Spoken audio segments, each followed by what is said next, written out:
The ordinary idea which we all have before we become Christians is this.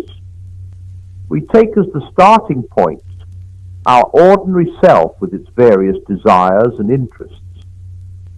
We then admit that something else, call it morality or decent behavior or the good of society, has claims on this self, claims which interfere with its own desires. What we mean by being good is giving in to those claims. Some of the things the ordinary self wanted to do turn out to be what we call wrong. Well, we must give them up. Other things turn out to be what we call right. Well, we shall have to do them. But we are hoping all the time that when all the demands have been met, the poor natural self will still have some chance and some time to get on with its own life and do what it likes. In fact, we are very like an honest man. Paying his taxes, he pays them all right. But he does hope that there will be enough left over for him to live on, because we are still taking our natural self as the starting point. As long as we are thinking that way, one or the other of two results is likely to follow. Either we give up trying to be good, or else we become very unhappy indeed. For make no mistake, if you are really going to try to meet all the demands made on the natural self, it will not have enough left over to live on. The more you obey your conscience, the more your conscience will demand of you. And your natural self, which is thus being starved and hampered and worried at every turn, will get angrier and angrier. In the end, you will either give up trying to be good, or else become one of those people who, as they say, live for others, but always in a discontented, grumbling way, always wondering why the others do not notice it more, and always making a martyr of yourself. And once you have become that, you will be a far greater pest to anyone who has to live with you than you would have been if you had remained, frankly, selfish. The Christian way is different, harder and easier. Christ says, give me all. I don't want so much of your time and so much of your money and so much of your work. I want you. I have not come to torment your natural self, but to kill it. No half measures are any good. I don't want to cut off a branch here and a branch there. I want to have the whole tree down. Hand over the whole natural self, all the desires which you think innocent, as well as the ones you think wicked, the whole outfit. I will give you a new self instead. In fact, I will give you myself. My own will shall become yours. Both harder and easier than what we are all trying to do. You have noticed, I expect, that Christ himself sometimes describes the Christian way as very hard, sometimes as very easy. He says, take up your cross. In other words, it is like going to be beaten to death in a concentration camp. Next minute he says, my yoke is easy and my burden light. He means both. And one can just see why both are true. Teachers will tell you that the laziest boy in the class is the one who works the hardest in the end. They mean this. If you give two boys, say, a proposition in geometry to do, the one who is prepared to take trouble will try to understand it. The lazy boy will learn it by heart because, for the moment, that needs less effort. But 6 months later, when they are preparing for the exam, that lazy boy is doing hours and hours of miserable drudgery over things the other boy understands and positively enjoys in a few minutes.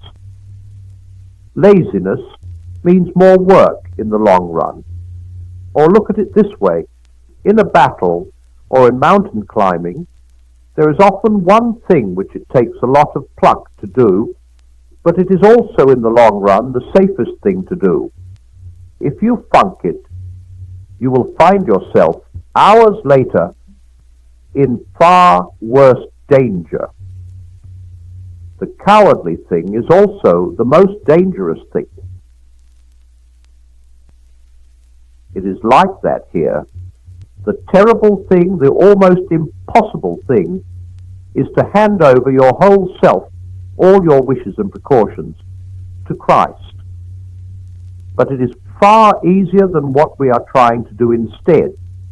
For what we are trying to do is to remain what we call ourselves, to keep personal happiness as our great aim in life, and yet at the same time be good.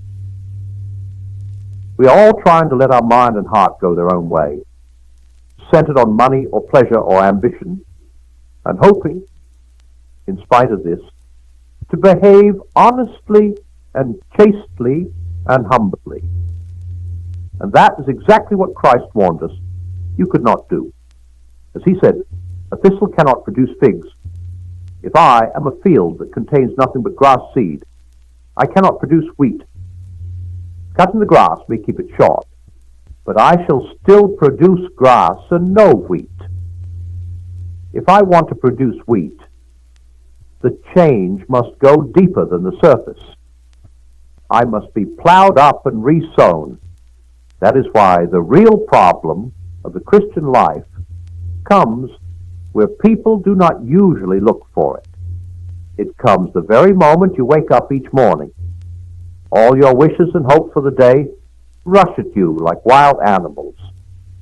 And the first job each morning consists simply in shoving them all back, in listening to that other voice, taking that other point of view, letting that other larger, stronger, quieter life come flowing in.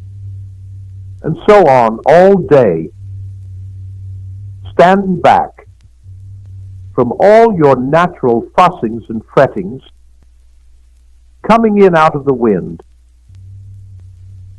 We can only do it for moments at first, but from those moments the new sort of life will be spreading through our system, because now we are letting him work at the right part of us. It is the difference between paint, which is merely laid on the surface, and a dye or stain, which soaks right through. He never talked vague, idealistic gas. When he said, be perfect, he meant it.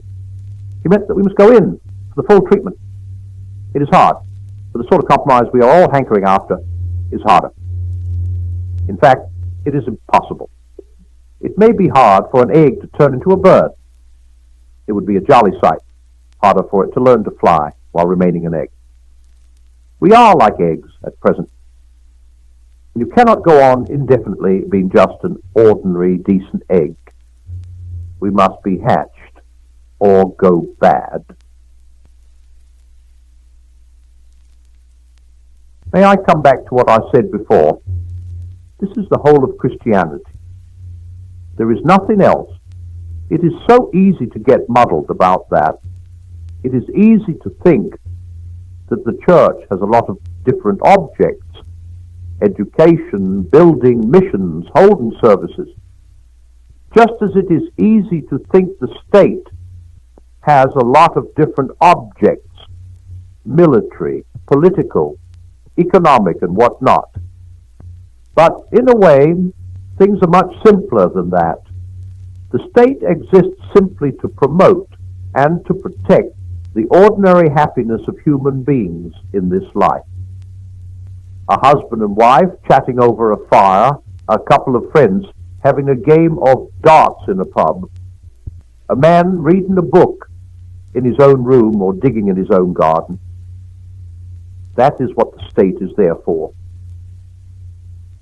And unless they are helping to increase and prolong and protect such moments, all the laws, parliaments, armies, courts, police, economics, etc., are simply a waste of time. In the same way, the church exists for nothing else but to draw men into Christ, to make them little Christs. If they are not doing that, all the cathedrals, clergy, mission sermons, even the Bible itself, are simply a waste of time. God became man for no other purpose. It is even doubtful, whether the whole universe was created for any other purpose. It says in the Bible that the whole universe was made for Christ and that everything is to be gathered together in him. I do not suppose any of us can understand how this will happen as regards the whole universe. We do not know what, if anything, lives in the parts of it that are millions of miles from this earth. Even on this earth, we do not know how it applies to things other than men. After all, that is what you would expect. We have been shown the plan only insofar as it concerns ourselves. What we have been told is how we can be drawn into Christ, can become part of that wonderful present which the young prince of the universe wants to offer his Father, that present which is himself, and therefore us in him. It is the only thing we were made for. And there are strange, exciting hints in the Bible that when we are drawn in, a great many other things in nature will begin to come right. The bad dream will be over. It will be morning.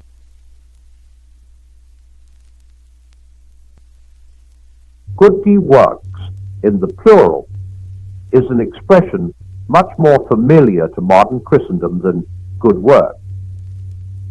Good works are chiefly almsgiving or helping in the parish. They are quite separate from one's work. And good works need not be good work, as anyone can see by inspecting some of the objects made to be sold at bazaars for charitable purposes. This is not according to our example. When our Lord provided a poor wedding party with an extra glass of wine all round, he was doing good works, but also good work. It was a wine really worth drinking. Nor is the neglect of goodness in our work our job according to precept. The apostle says everyone must not only work, but work to produce what is good. The idea of good work is not quite extinct among us, though it is not, I fear, especially characteristic of religious people. I have found it among cabinet makers, cobblers, and sailors. It is no use at all trying to impress sailors with a new liner because she is the biggest or costliest ship afloat. They look for what they call her lines. They predict how she will behave in a heavy sea. Artists also talk of good work, but decreasingly. They begin to prefer words like significant, important, contemporary, or daring. These are not, to my mind, good symptoms. But the great mass of men in all fully industrialized societies are the victims of a situation which almost excludes the idea of good work from the outset. Built-in obsolescence becomes an economic necessity. Unless an article is so made that it will go to pieces in a year or two and thus have to be replaced, you will not get a sufficient turnover. 100 years ago, when a man got married, he had built for him, if he were rich enough, a carriage in which he expected to drive for the rest of his life. He now buys a car which he expects to sell again in 2 years. Work nowadays must not be good. For the wearer, zip fasteners have this advantage over buttons that, while they last, they will save him an infinitesimal amount of time and trouble. For the producer, they have a much more solid merit. They don't remain in working order long. Bad work is the desideratum.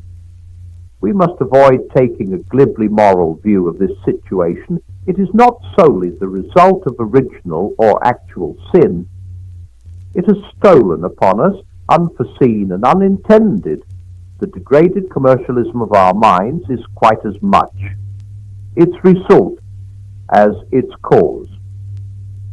Nor can it, in my opinion, be cured by purely moral efforts. Originally, things are made for use or delight, or more often for both. The savage hunter makes himself a weapon of flint or bone, makes it as well as he can, for if it is blunt or brittle, he will kill no meat. His woman makes a clay pot to fetch water in, again as well as she can, for she will have to use it. But they do not for long, if at all, abstain from decorating these things. They want to have, like Dogberry, everything handsome about them. And while they work, we may be sure they sing or whistle, or at least hum. They may tell stories, too. Into this situation, unobtrusive as Eden's snake, and at first as innocent as that snake once was, there must sooner or later come a change. Each family no longer makes all it needs. There is a specialist, a potter making pots for the whole village, a smith making weapons for all, a bard, poet, and musician in one, singing and storytelling for all. It is significant that in Homer, the smith of the gods is lame, and the poet among men is blind. That may be how the thing began. The defectives, who are no use as hunters or warriors, may be set aside to provide both necessaries and recreation for those who are. The importance of this change is that we now have people making things, pots, swords, lays, not for their own use and delight, but for the use and delight of others. And of course they must, in some way or other, be rewarded for doing it. The change is necessary unless society and arts are to remain in a state not of paradisal, but of feeble, blundering, and impoverishing simplicity. It is kept healthy by two facts. First, these specialists will do their work as well as they can. They are right up against the people who are going to use it. You'll have all the women in the village after you if you make bad pots. You'll be shouted down if you sing a dull lay. If you make bad swords, then at best the warriors will come back and thrash you. At worst, they won't come back at all, for the enemy will have killed them, and your village will be burned, and you yourself enslaved or knocked on the head. And secondly, because the specialists are doing as well as they can something that is indisputably worth doing, they will delight in their work. We must not idealize. It will not all be delight. The smith may be overworked. The bard may be frustrated when the village insists on hearing his last lay over again, or a new one exactly like it, while he is longing to get a hearing for some wonderful innovation. But by and large, the specialists have a life fit for a man, usefulness, a reasonable amount of honor, and the joy of exercising skill. I lack space and, of course, knowledge to trace the whole process from this state of affairs to that in which we are living today. But I think we can now disengage the essence of the change, granted the departure from the primitive condition in which everyone makes things for himself, and granted, therefore, a condition in which many work for others who will pay them. There are still two sorts of job. Of one sort, a man can truly say, I am doing work which is worth doing. It would still be worth doing if nobody paid for it. But as I have no private means and need to be fed and housed and clothed, I must be paid while I do it. The other kind of job is that in which people do well, whose sole purpose is the earning of money, work which need not be, ought not to be, or would not be, done by anyone in the whole world unless it were paid. We may thank God there are still plenty of jobs in the first category. The agricultural laborer, the policeman, the doctor, the artist, the teacher, the priest, and many others are doing what is worth doing in itself. What quite a number of people would do, and do, without pay. What every family would attempt to do for itself, in some amateurish fashion, if it lived in primitive isolation. Of course, jobs of this kind need not be agreeable. Ministering to a leper settlement is one of them. The opposite extreme may be represented by two examples. I do not necessarily equate them morally, but they are alike by our present classification. One is the work of the professional prostitute, the peculiar horror of her work. If you say we should not call it work, think again. The thing that makes it so much more horrible than ordinary fornication is that it is an extreme example of an activity which has no possible end in view except money. You cannot go further in that direction than sexual intercourse, not only without marriage, not only without love, but even without lust. My other example is this. I often see a hoarding which bears a notice to the effect that thousands look at this space and your firm ought to hire it for an advertisement of its wares. Consider by how many stages this is separated from making that which is good. A carpenter has made this hoarding. That in itself has no use. Printers and paper makers have worked to produce the notice, worthless until someone hires the space, worthless to him until he pastes on it.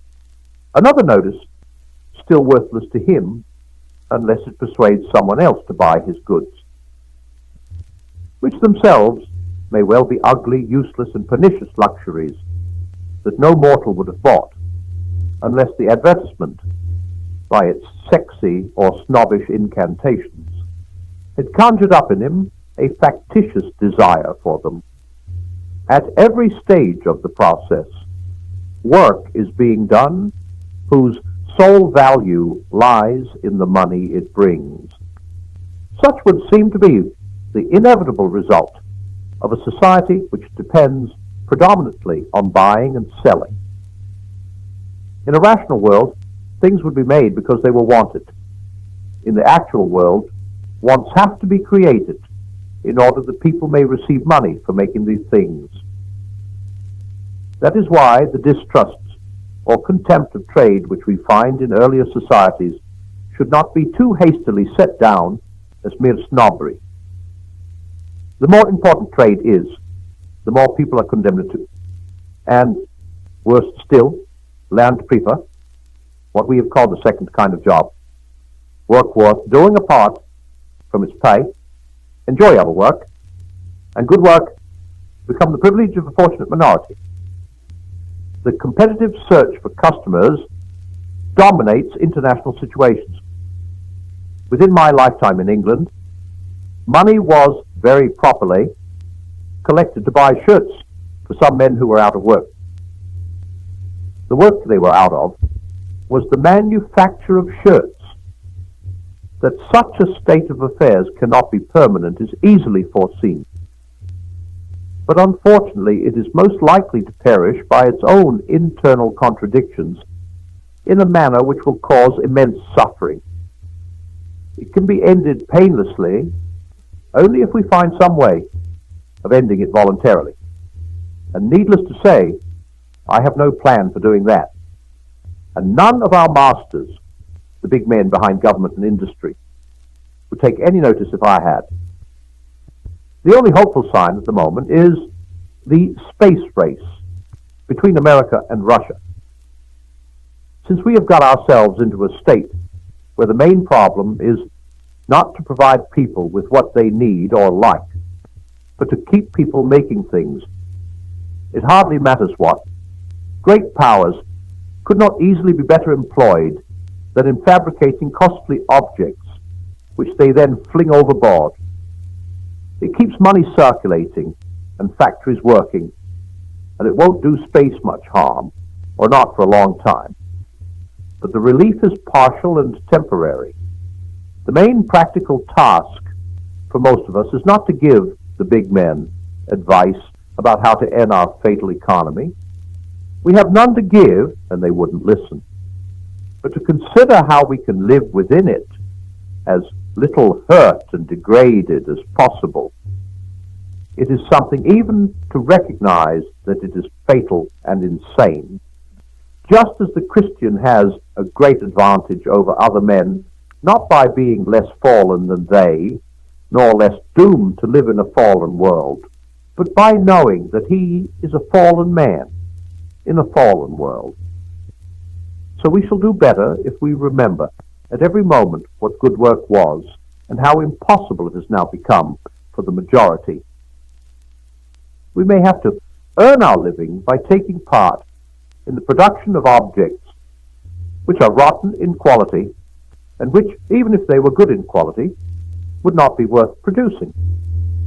The demand or market for them having been simply engineered by advertisement. Beside the waters of Babylon, or the assembly belt, we shall still say inwardly, "If I forget thee, O Jerusalem, may my right hand forget its cunning." It will. And of course, we shall keep our eyes skinned for any chance of escape. If we have any choice of a career, but has one man in 1,000 any such thing, we shall be after the sane jobs, like greyhounds, and stick there like limpets. We shall try, if we get the chance, to earn our living by doing well what would be worth doing, even if we had not our living to earn. A considerable mortification of our avarice may be necessary. It is usually the insane jobs that lead to big money. They are often also the least laborious. But beyond all this, there is something subtler. We must take great care to preserve our habits of mind from infection by those which the situation has bred. Such an infection has, in my opinion, deeply corrupted our artists. Until quite recently, until the latter part of the last century, it was taken for granted that the business of the artist was to delight and instruct his public. There were, of course, different publics. The street songs and the oratorios were not addressed to the same audience, though I think a good many people liked both. And an artist might lead his public on to appreciate finer things than they had wanted at first. But he could do this only by being, from the first, if not merely entertaining, yet entertaining, and if not completely intelligible, yet very largely intelligible. All this has changed. In the highest aesthetic circles, one now hears nothing about the artist's duty to us. It is all about our duty to him. He owes us nothing. We owe him recognition, even though he has never paid the slightest attention to our tastes, interests, or habits. If we don't give it to him, our name is mud. In this shop, the customer is always wrong. But this change is surely part of our changed attitude to all work. As giving employment becomes more important than making things men need or like, there is a tendency to regard every trade as something that exists chiefly for the sake of those who practice it. The smith does not work in order that the warriors may fight. The warriors exist and fight in order that the smith may be kept busy. The bard does not exist in order to delight the tribe. The tribe exists in order to appreciate the bard. In industry, highly creditable motives, as well as insanity, lie behind this change of attitude. A real advance in charity stopped us talking about surplus population and started us talking instead about unemployment. The danger is that this should lead us to forget that employment is not an end in itself. We want people to be employed only as a means to their being fed, believing, whether rightly, who knows, that it is better to feed them even for making bad things badly than for doing nothing. But though we have a duty to feed the hungry, I doubt whether we have a duty to appreciate the ambitious. This attitude to art is fatal to good work. Many modern novels, poems, and pictures which we are browbeaten into appreciating are not good work, because they are not work at all. They are mere puddles of spilled sensibility or reflection. When an artist is in the strict sense working, he of course takes into account the existing taste, interest, and capacity of his audience.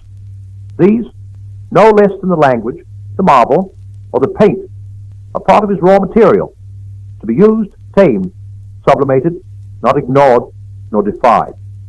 Haughty indifference to them is not genius nor integrity. It is laziness and incompetence. You have not learned your job. Hence, real, honest-to-God work, so far as the arts are concerned, now appears chiefly in lowbrow art, in the film, the detective story, the children's story. These are often sound structures, seasoned wood, accurately dovetailed, the stress is all calculated, skill and labor successfully used to do what is intended. Do not misunderstand. The highbrow productions may, of course, reveal a finer sensibility and profounder thought. But the puddle is not a work, whatever rich wines, oils, or medicines have gone into it. Great works of art and good works of charity had better also be good work. Let choirs sing well or not at all.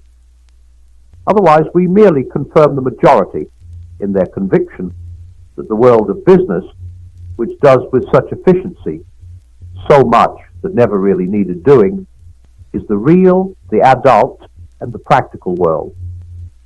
And that all this culture and all this religion, horrid words both, are essentially marginal, amateurish, and rather effeminate activities.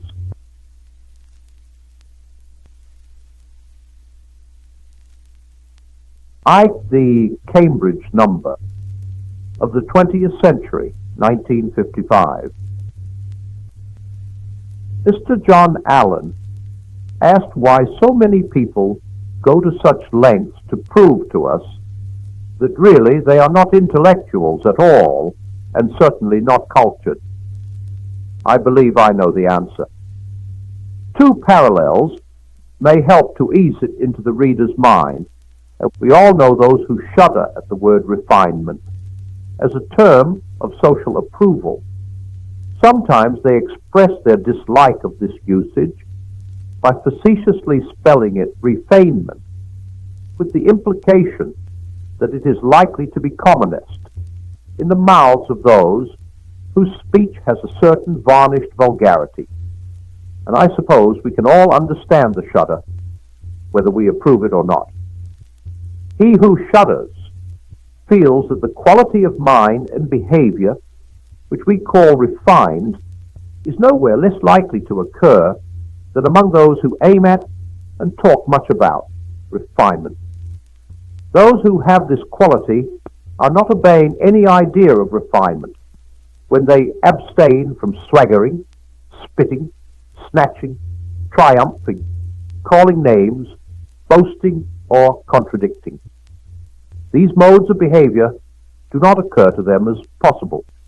If they did, that training and sensibility which constitute refinement would reject them as disagreeables without reference to any ideal of conduct, just as we reject a bad egg without reference to its possible effect on our stomachs. Refinement, in fact, is a name given to certain behavior from without. From within, it does not appear as refinement. Indeed, it does not become an object of consciousness at all. Where it is most named, it is most absent.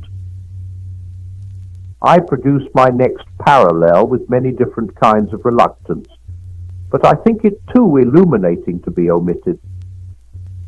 The word religion is extremely rare in the New Testament or the writings of mystics. The reason is simple.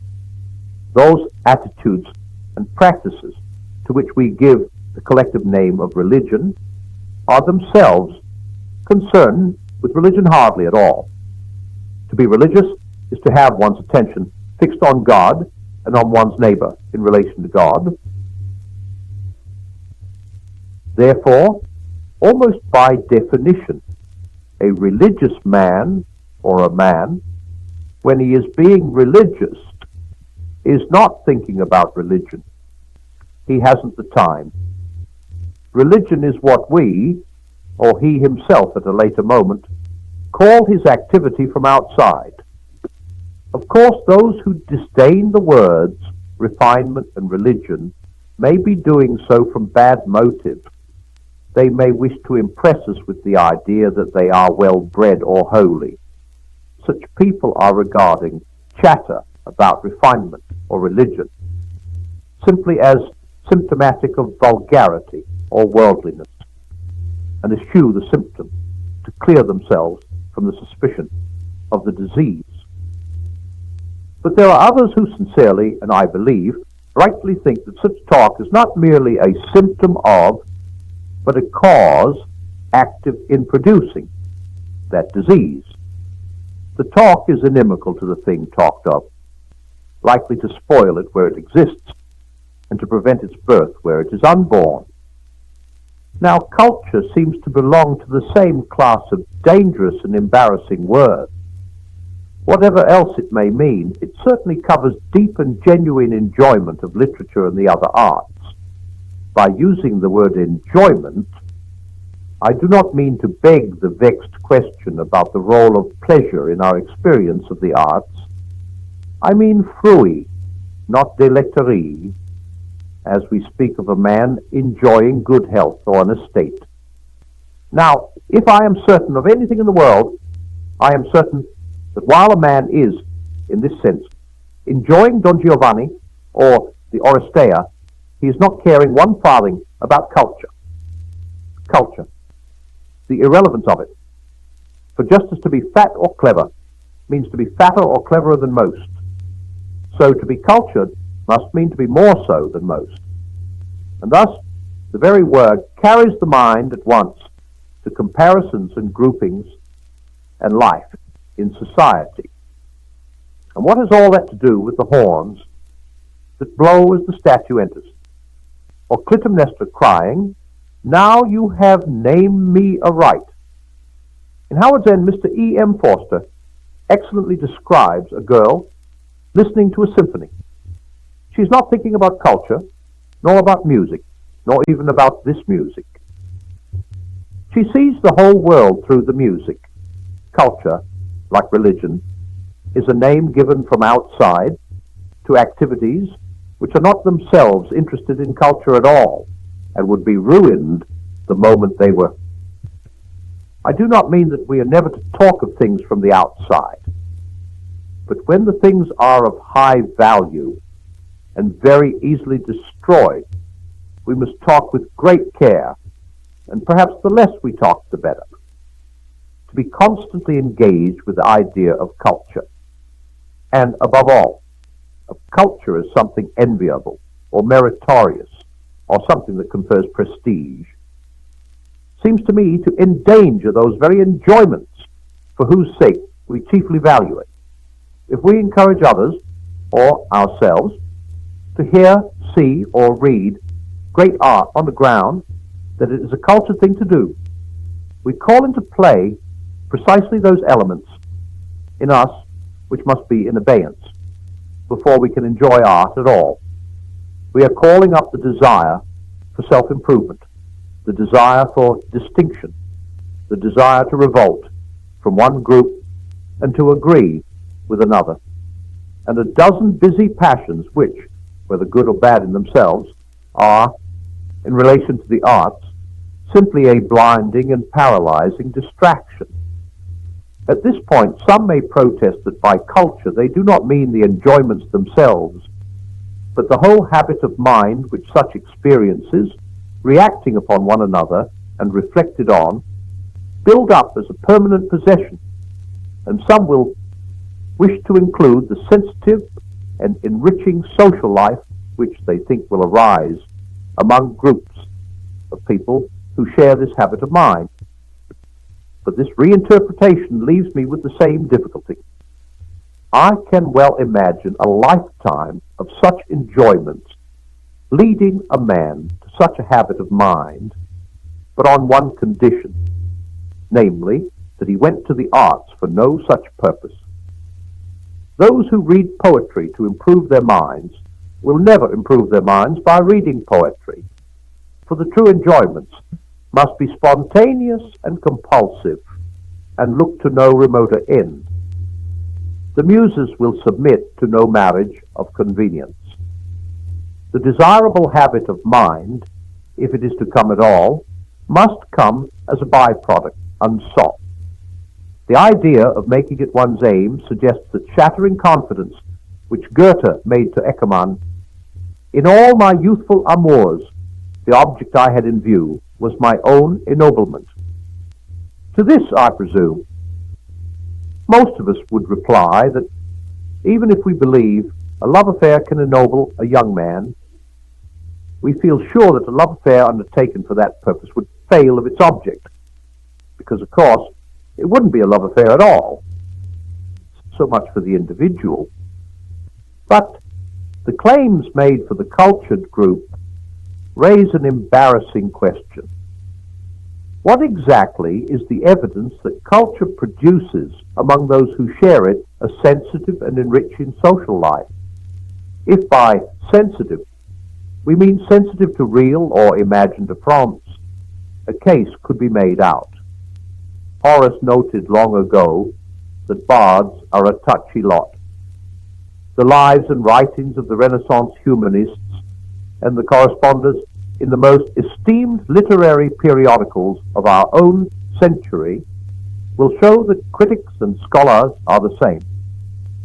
But sensitive in that meaning cannot be combined with enriching. Competitive and resentful egoisms can only impoverish social life. The sensitivity that enriches must be of the sort that guards a man from wounding others, not of the sort that makes him ready to feel wounded himself. Between this sensitivity and culture, my own experience does not suggest any causal connection. I have often found it among the uncultured. Among the cultured, I have sometimes found it, and sometimes not. Let us be honest. I claim to be one of the cultured myself, and have no wish to foul my own nest. Even if that claim is disallowed, I have at least lived among them, and would not denigrate my friends, but we are speaking here among ourselves, behind closed doors. Frankness is best.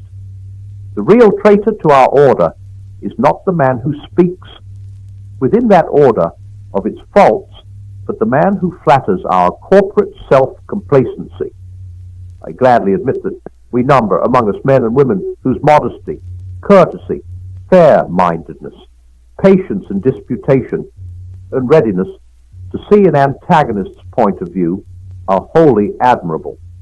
I am fortunate to have known them, but we must also admit that we show as high a percentage as any group whatever of bullies, paranoiacs, and poltroons, of backbiters, exhibitionists, mopes, milksops, and world-without-end bores. The ludicrousness that turns every argument into a quarrel is really no rarer among us than among the subliterate.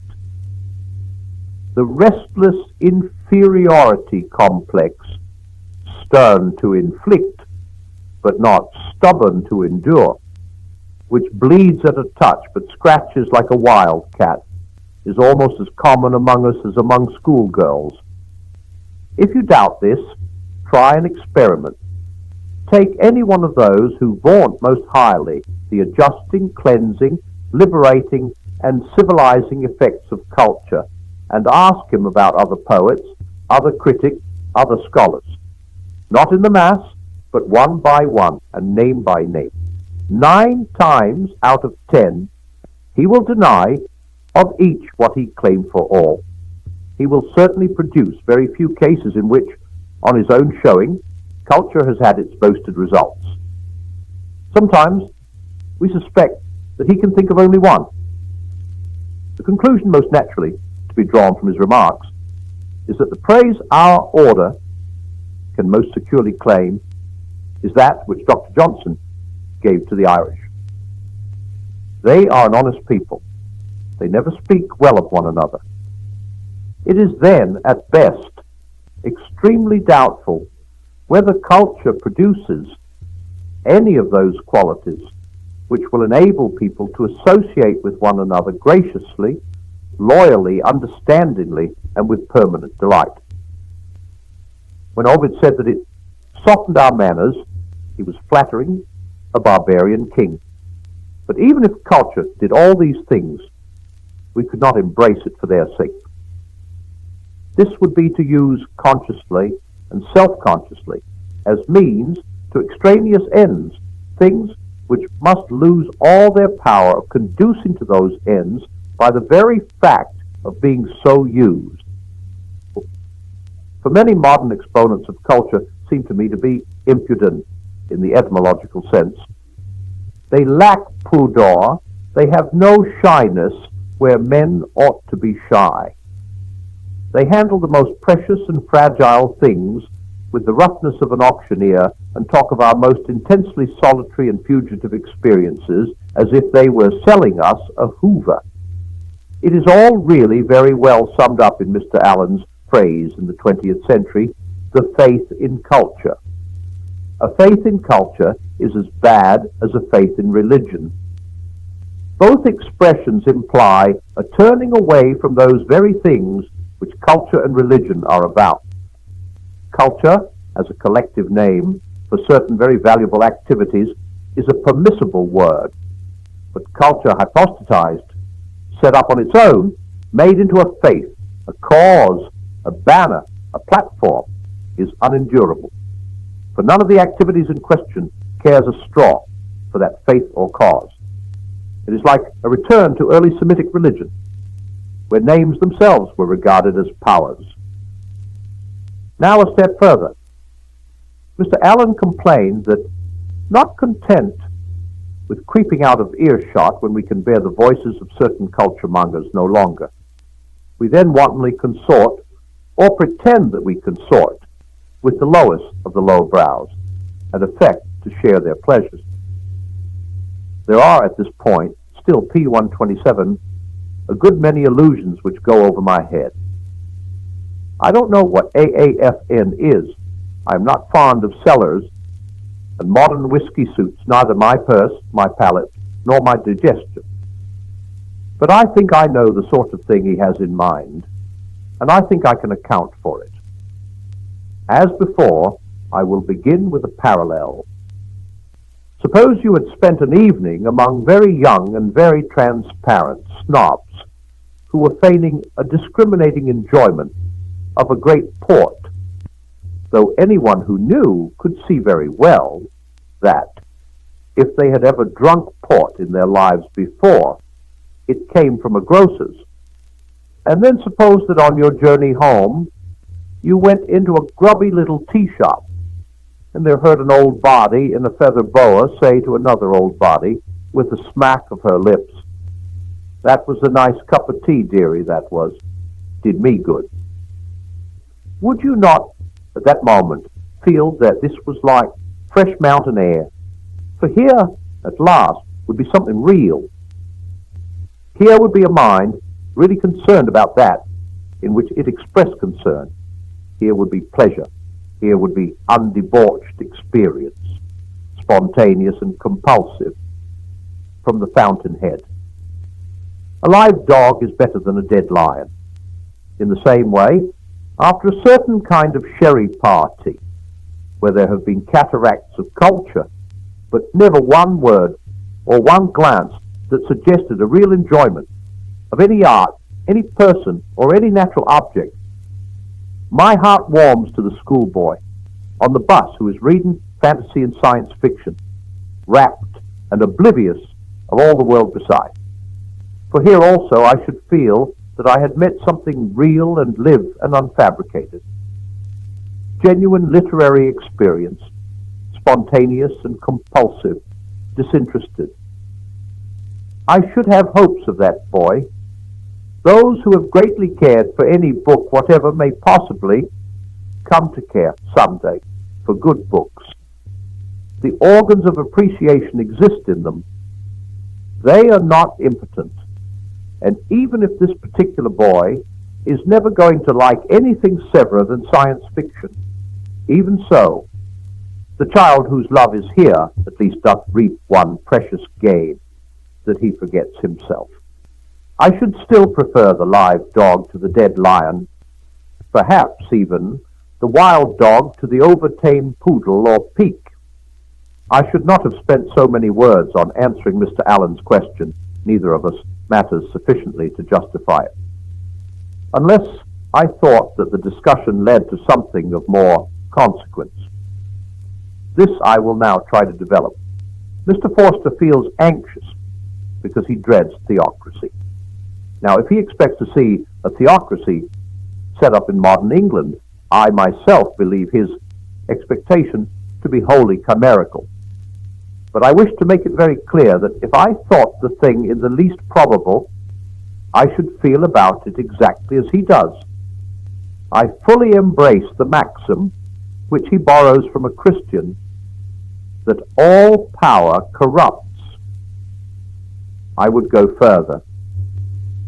The loftier the pretensions of the power, the more meddlesome, inhuman, and oppressive it will be.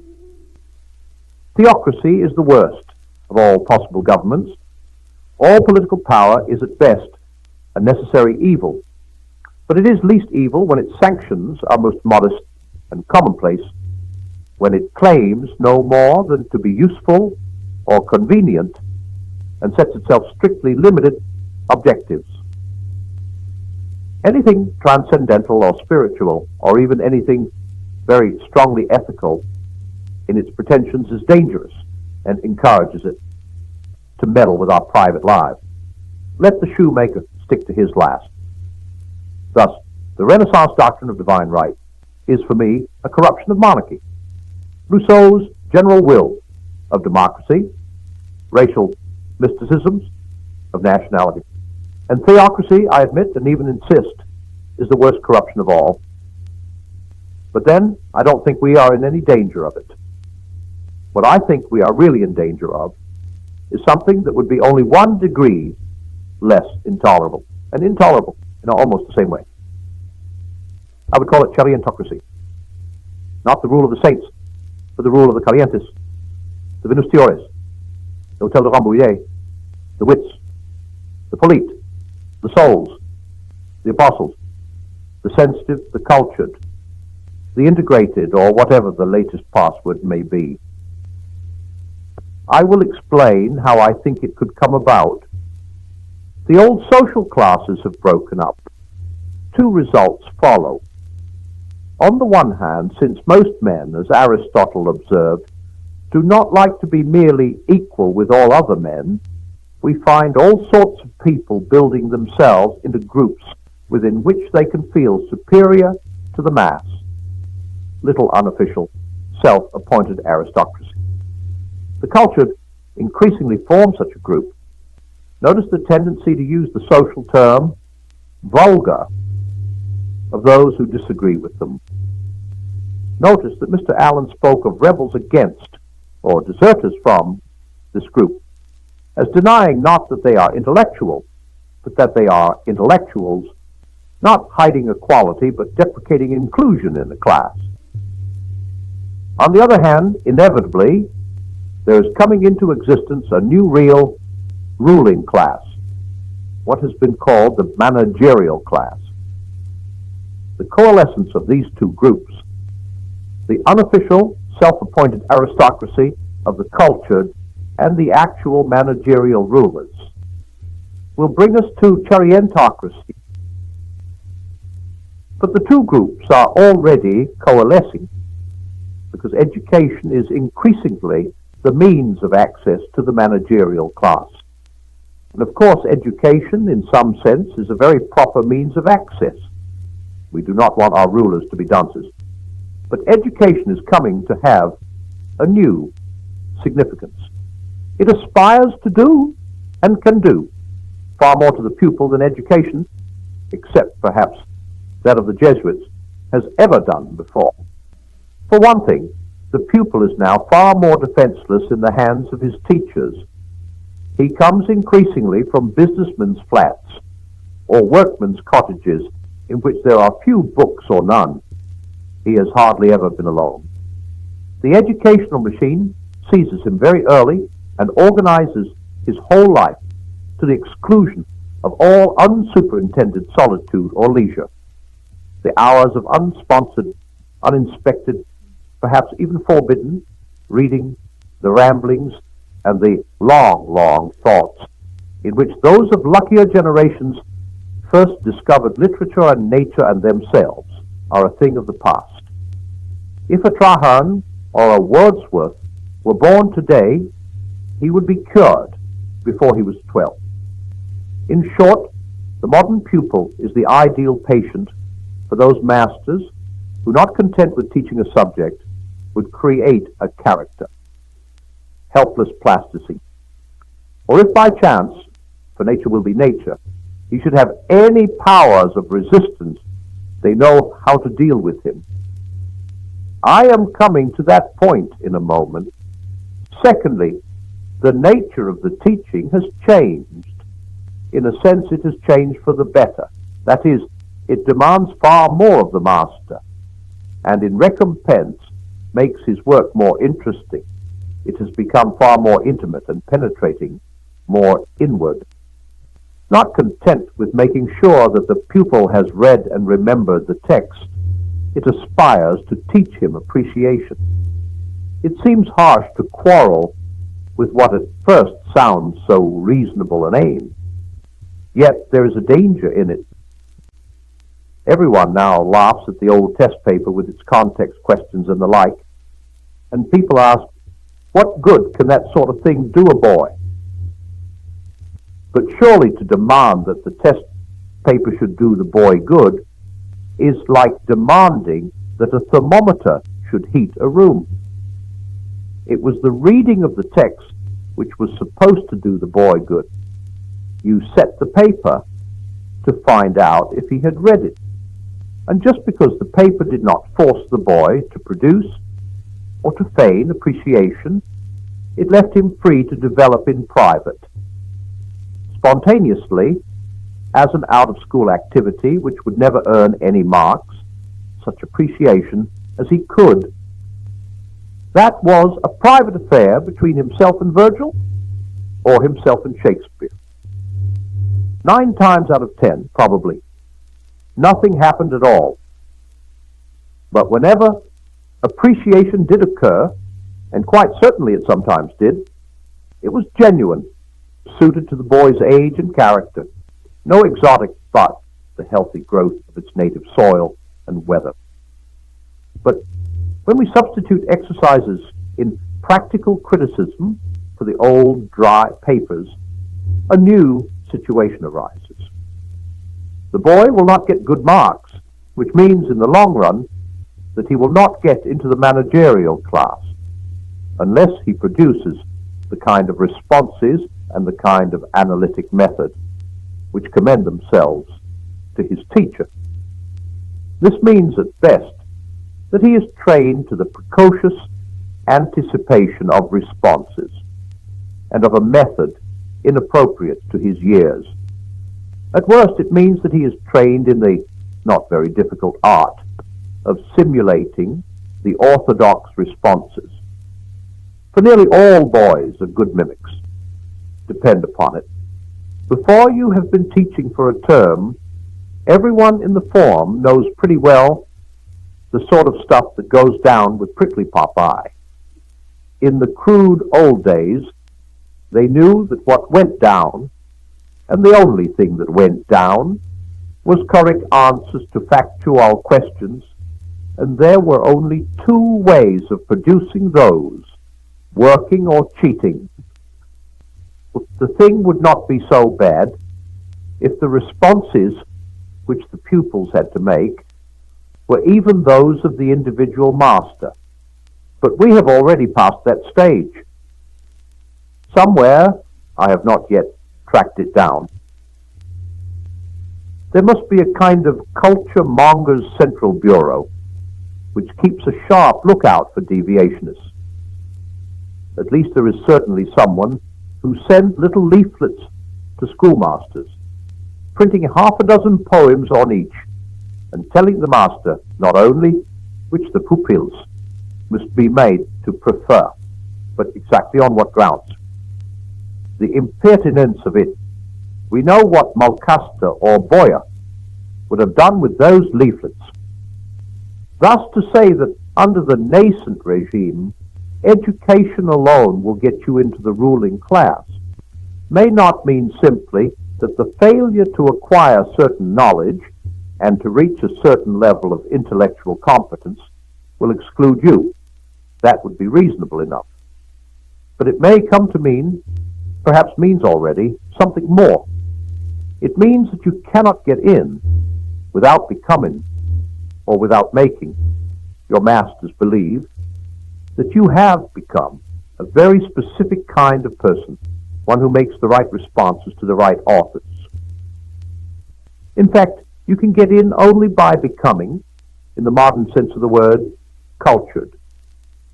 This situation must be distinguished from one that has often occurred before. Nearly all ruling classes, sooner or later, in some degree or other, have taken up culture and patronized the arts. But when that happens, the culture is the result of their position, one of the luxuries or privileges of their order.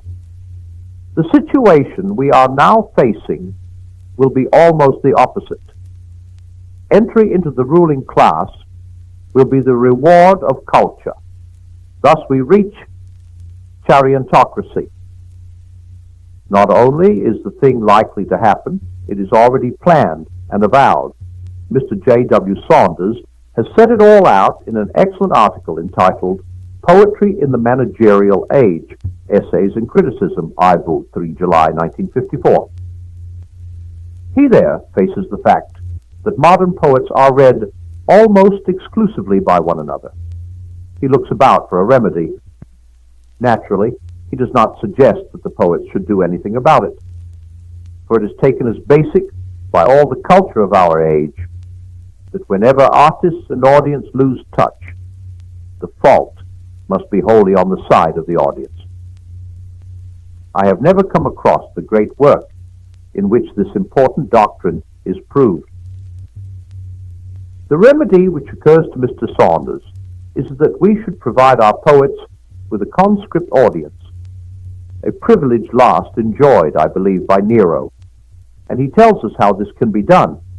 We get our coordinators through education.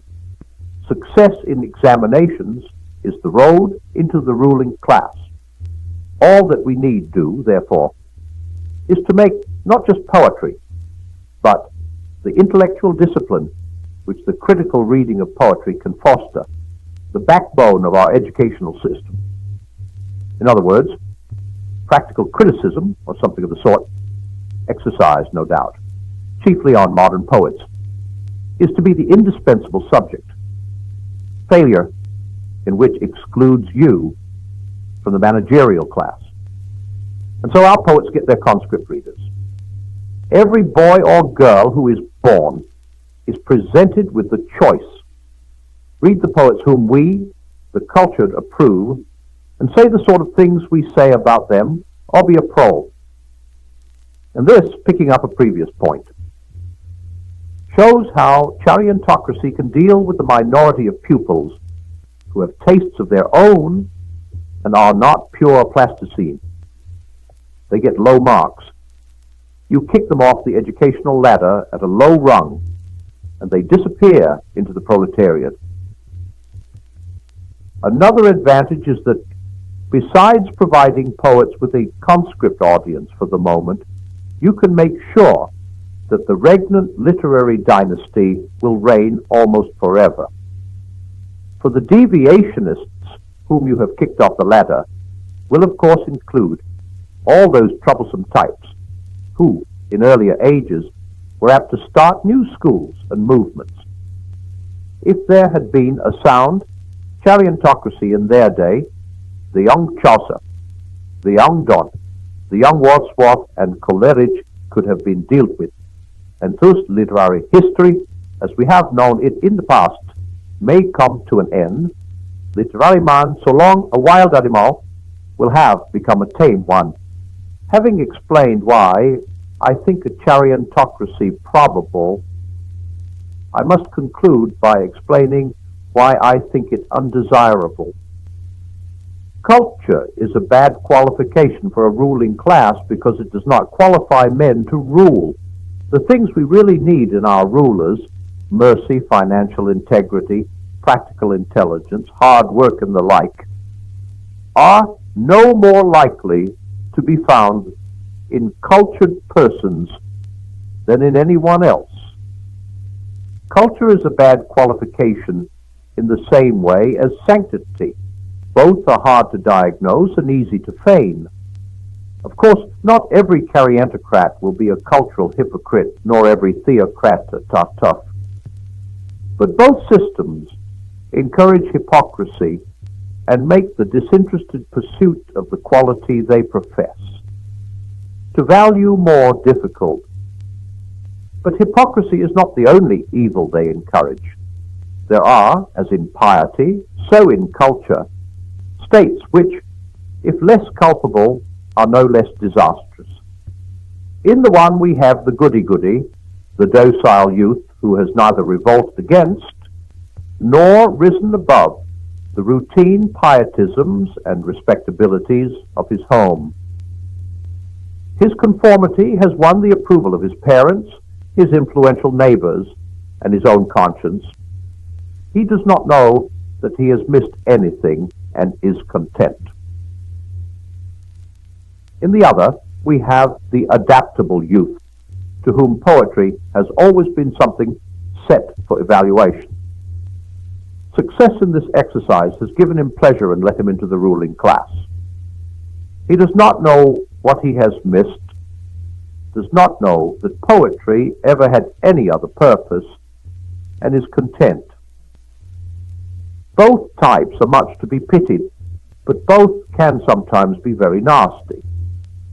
Both may exhibit spiritual pride, but each in its proper form, since the one has succeeded by acquiescence and repression, but the other by repeated victory in competitive performances.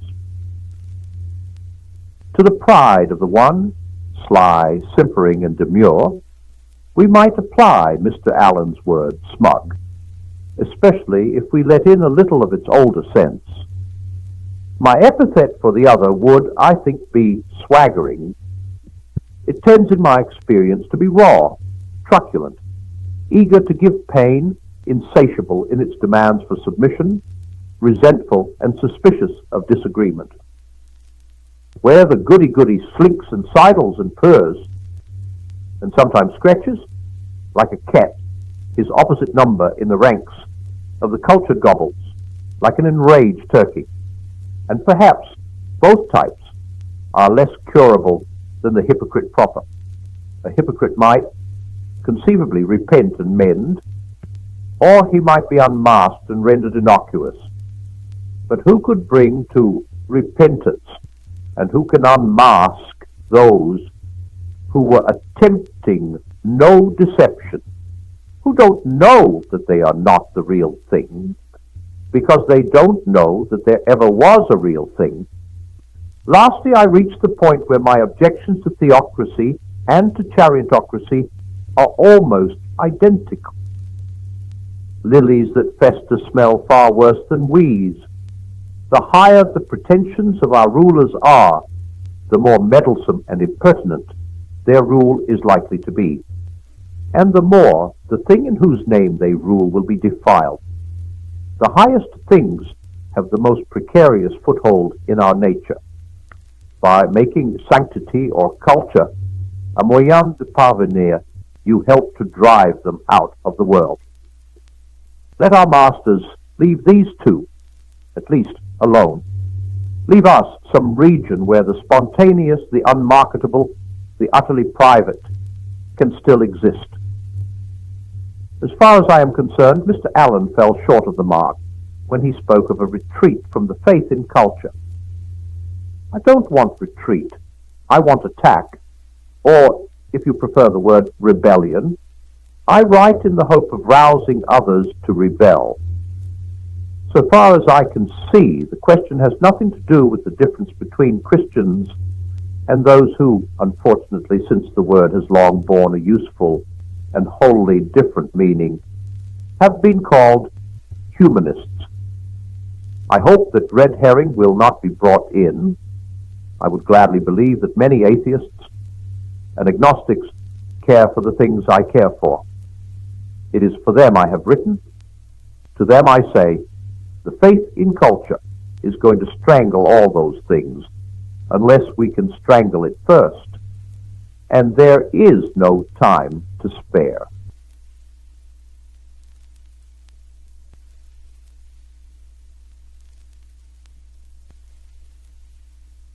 Papers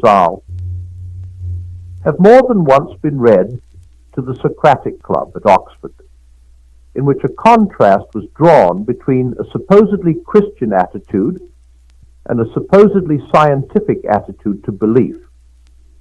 We have been told that the scientist thinks it his duty to proportion the strength of his belief exactly to the evidence, to believe less as there is less evidence, and to withdraw belief altogether when reliable adverse evidence turns up. We have been told that, on the contrary, the Christian regards it as positively praiseworthy to believe without evidence, or in excess of the evidence, or to maintain his belief unmodified in the teeth of steadily increasing evidence against it. Thus a faith that has stood firm, which appears to mean a belief immune from all the assaults of reality, is commended. If this were a fair statement of the case, then the coexistence within the same species of such scientists and such Christians would be a very staggering phenomenon. The fact that the two classes appear to overlap, as they do, would be quite inexplicable. Certainly, all discussion between creatures so different would be hopeless. The purpose of this essay is to show that things are really not quite so bad as that. The sense in which scientists proportion their belief to the evidence, and the sense in which Christians do not, both need to be defined more closely. My hope is that when this has been done, though disagreement between the two parties may remain, they will not be left staring at one another in wholly dumb and desperate incomprehension. And first, a word about belief in general. I do not see that the state of proportioning belief to evidence is anything like so common in the scientific life as has been claimed. Scientists are mainly concerned not with believing things, but with finding things out. And no one, to the best of my knowledge, uses the word believe about things he has found out. The doctor says he believes a man was poisoned before he has examined the body. After the examination, he says the man was poisoned. No one says that he believes the multiplication table. No one who catches a thief red-handed says he believes that man was stealing. The scientist, when at work, that is, when he is a scientist, is laboring to escape from belief and unbelief into knowledge. Of course, he uses hypotheses or supposals. I do not think these are beliefs. We must look, then, for the scientist's behavior about belief, not to his scientific life, but to his leisure hours. In actual modern English usage, the verb believe, except for two special usages, generally expresses a very weak degree of opinion. Where is Tom? Gone to London, I believe. The speaker would be only mildly surprised if Tom had not gone to London after all. What was the date? 430 BC, I believe. The speaker means that he is far from sure. It is the same with the negative if it is put in the form, I believe not. Is Jones coming up this term? I believe not. But if the negative is put in a different form, it then becomes one of the special usages I mentioned a moment ago. This is, of course, the form, I don't believe it, or the still stronger, I don't believe you. I don't believe it is far stronger on the negative side than I believe is on the positive. Where is Mrs. Jones? Eloped with the butler. I believe. I don't believe it. This, especially if said with anger, may imply a conviction which in subjective certitude might be hard to distinguish from knowledge by experience. The other special usage is I believe, as uttered by a Christian. There is no great difficulty in making the hardened materialist understand, however little he approves, the sort of mental attitude which this I believe expresses. The materialist need only picture himself replying to some report of a miracle. I don't believe it. And then imagine the same degree of conviction on the opposite side.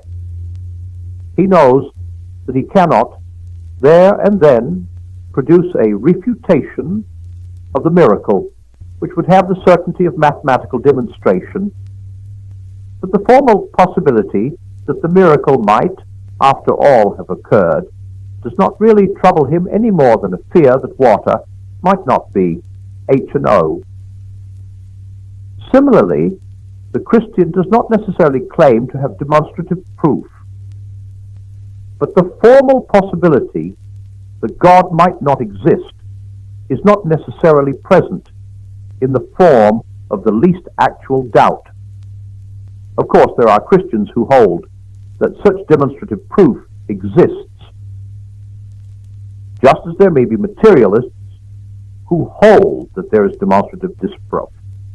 But then, whichever of them is right, if either is, while he retained the proof or disproof, would be not believing or disbelieving, but knowing.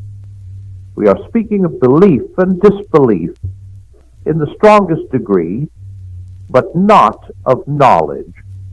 Belief in this sense seems to me to be assent to a proposition which we think so overwhelmingly probable that there is a psychological exclusion of doubt, though not a logical exclusion of dispute. It may be asked whether belief, and of course disbelief, of this sort ever attaches to any but theological propositions. I think that many beliefs approximate to it. That is, many probabilities seem to us so strong that the absence of logical certainty does not induce in us the least shade of doubt. The scientific beliefs of those who are not themselves scientists often have this character, especially among the uneducated. Most of our beliefs about other people are of the same sort.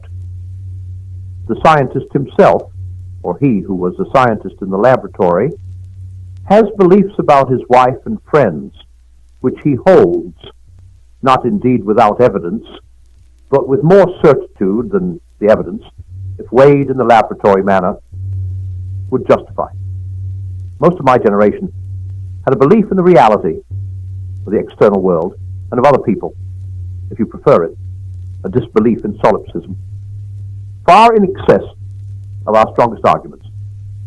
It may be true, as they now say, that the whole thing arose from category mistakes and was a pseudo-problem, but then we didn't know that in the 20s.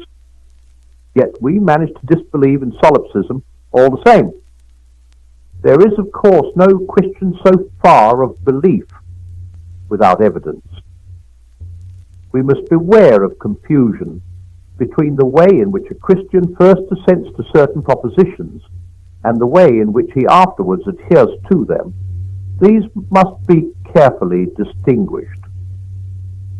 Of the second, it is true, in a sense, to say that Christians do recommend a certain discounting of apparent contrary evidence, and I will later attempt to explain why.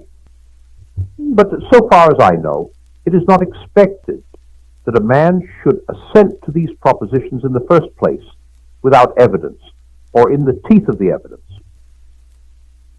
At any rate, if anyone expects that, I certainly do not.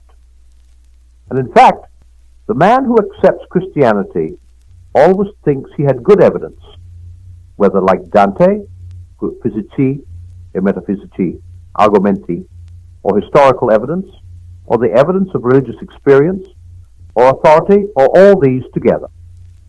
For of course, authority, however we may value it in this or that particular instance, is a kind of evidence. All of our historical beliefs, most of our geographical beliefs, many of our beliefs about matters that concern us in daily life, are accepted on the authority of other human beings, whether we are Christians, atheists, scientists, or men in the street. It is not the purpose of this essay to weigh the evidence, of whatever kind, on which Christians base their belief. To do that would be to write a full-dress apologia.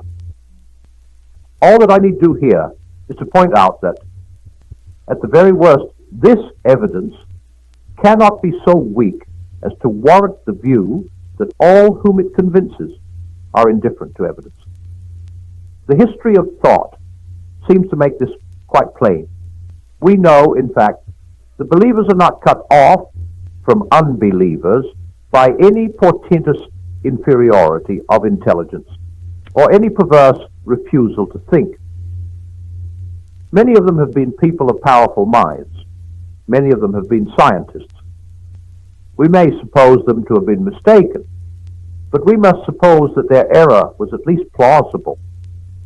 We might indeed conclude that it was merely from the multitude and diversity of the arguments against it. For there is not one case against religion, but many. Some say, like Capaneus in Statius, that it is a projection of our primitive fears, primus in orbe Deus fecit timor. Others, with Euhemeros, that it is all a plant put up by wicked kings, priests, or capitalists. Others, with Tyler, that it comes from dreams about the dead. Others, with Fraser, that it is a byproduct of agriculture. Others, like Freud, that it is a complex. The moderns, that it is a category mistake. I will never believe that an error against which so many and various defensive weapons have been found necessary was, from the outset, wholly lacking in plausibility. All this post-haste and rummage in the land obviously implies a respectable enemy. There are, of course, people in our own day to whom the whole situation seems altered by the doctrine of the concealed wish. They will admit that men, otherwise apparently rational, have been deceived by the arguments for religion. But they will say that they have been deceived first by their own desires and produced the arguments afterwards as a rationalization. That these arguments have never been intrinsically even plausible, but have seemed so because they were secretly weighted by our wishes. Now, I do not doubt that this sort of thing happens in thinking about religion as in thinking about other things. But as a general explanation of religious assent, it seems to me quite useless. On that issue, our wishes may favor either side or both. The assumption that every man would be pleased, and nothing but pleased if only he could conclude that Christianity is true, appears to me to be simply preposterous. If Freud is right about the Oedipus complex, the universal pressure of the wish that God should not exist must be enormous, and atheism must be an admirable gratification to one of our strongest suppressed impulses. This argument, in fact, could be used on the theistic side, but I have no intention of so using it. It will not really help either party. It is fatally ambivalent. Men wish on both sides, and again there is fear, fulfillment, as well as wish fulfillment, and hypochondriac temperaments will always tend to think true what they most wish to be false. Thus, instead of the one predicament on which our opponents sometimes concentrate, there are in fact four. A man may be a Christian because he wants Christianity to be true. He may be an atheist because he wants atheism to be true. He may be an atheist because he wants Christianity to be true. He may be a Christian because he wants atheism to be true. Surely these possibilities cancel one another out.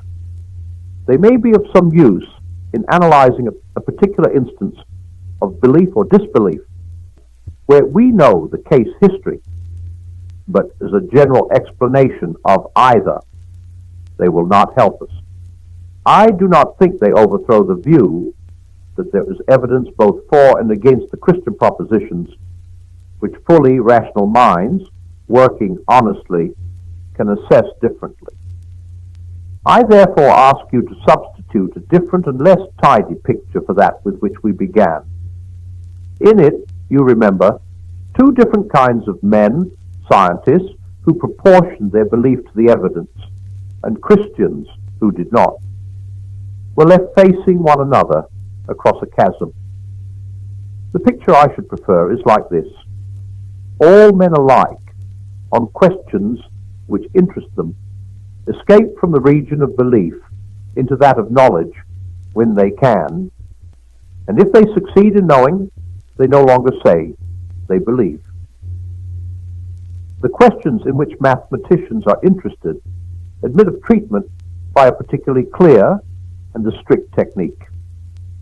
Those of the scientist have their own technique, which is not quite the same. Those of the historian and the judge are different again. The mathematician's proof, at least so we laymen suppose, is by reasoning, the scientists by experiment, the historians by documents, the judges by concurring sworn testimony. But all these men, as men, on questions outside their own disciplines, have numerous beliefs to which they do not normally apply the methods of their own disciplines. It would indeed carry some suspicion of morbidity and even of insanity if they did. These beliefs vary in strength, from weak opinion to complete subjective certitude. Specimens of such beliefs at their strongest are the Christians I believe and the convinced atheists I don't believe a word of it. The particular subject matter on which these two disagree does not, of course, necessarily involve such strength of belief and disbelief. There are some who moderately opine that there is or is not a God, but there are others whose belief or disbelief is free from doubt, and all these beliefs, weak or strong, are based on what appears to the holders to be evidence. But the strong believers or disbelievers, of course, think they have very strong evidence. There is no need to suppose stark unreason on either side. We need only suppose error. One side has estimated the evidence wrongly, and even so, the mistake cannot be supposed to be of a flagrant nature. Otherwise, the debate would not continue. So much, then, for the way in which Christians come to assent to certain propositions. But we have now to consider something quite different: their adherence to their belief after it has once been formed. It is here that the charge of irrationality and resistance to evidence becomes really important. For it must be admitted at once the Christians do praise such an adherence as if it were meritorious, and even in a sense, more meritorious the stronger the apparent evidence against their faith becomes. They even warn one another that such apparent contrary evidence, such trials to faith or temptations to doubt, may be expected to occur, and determine in advance to resist them. And this is certainly shockingly unlike the behavior we all demand of the scientist or the historian in their own disciplines. There, to slur over or ignore the faintest evidence against a favorite hypothesis is admittedly foolish and shameful. It must be exposed to every test. Every doubt must be invited. But then I do not admit that a hypothesis is a belief. And if we consider the scientist not among his hypotheses in the laboratory, but among the beliefs in his ordinary life, I think the contrast between him and the Christian would be weakened. If, for the first time, a doubt of his wife's fidelity crosses the scientist's mind, does he consider it his duty at once to entertain this doubt with complete impartiality? At once, to evolve a series of experiments by which it can be tested and to await the result with pure neutrality of mind? No doubt it may come to that in the end. There are unfaithful wives. There are experimental husbands. But is such a course what his brother scientists would recommend to him? All of them, I suppose, except one. As the first step he should take, and the only one consistent with his honor as a scientist? Or would they, like us, blame him for a moral flaw rather than praise him for an intellectual virtue if he did so?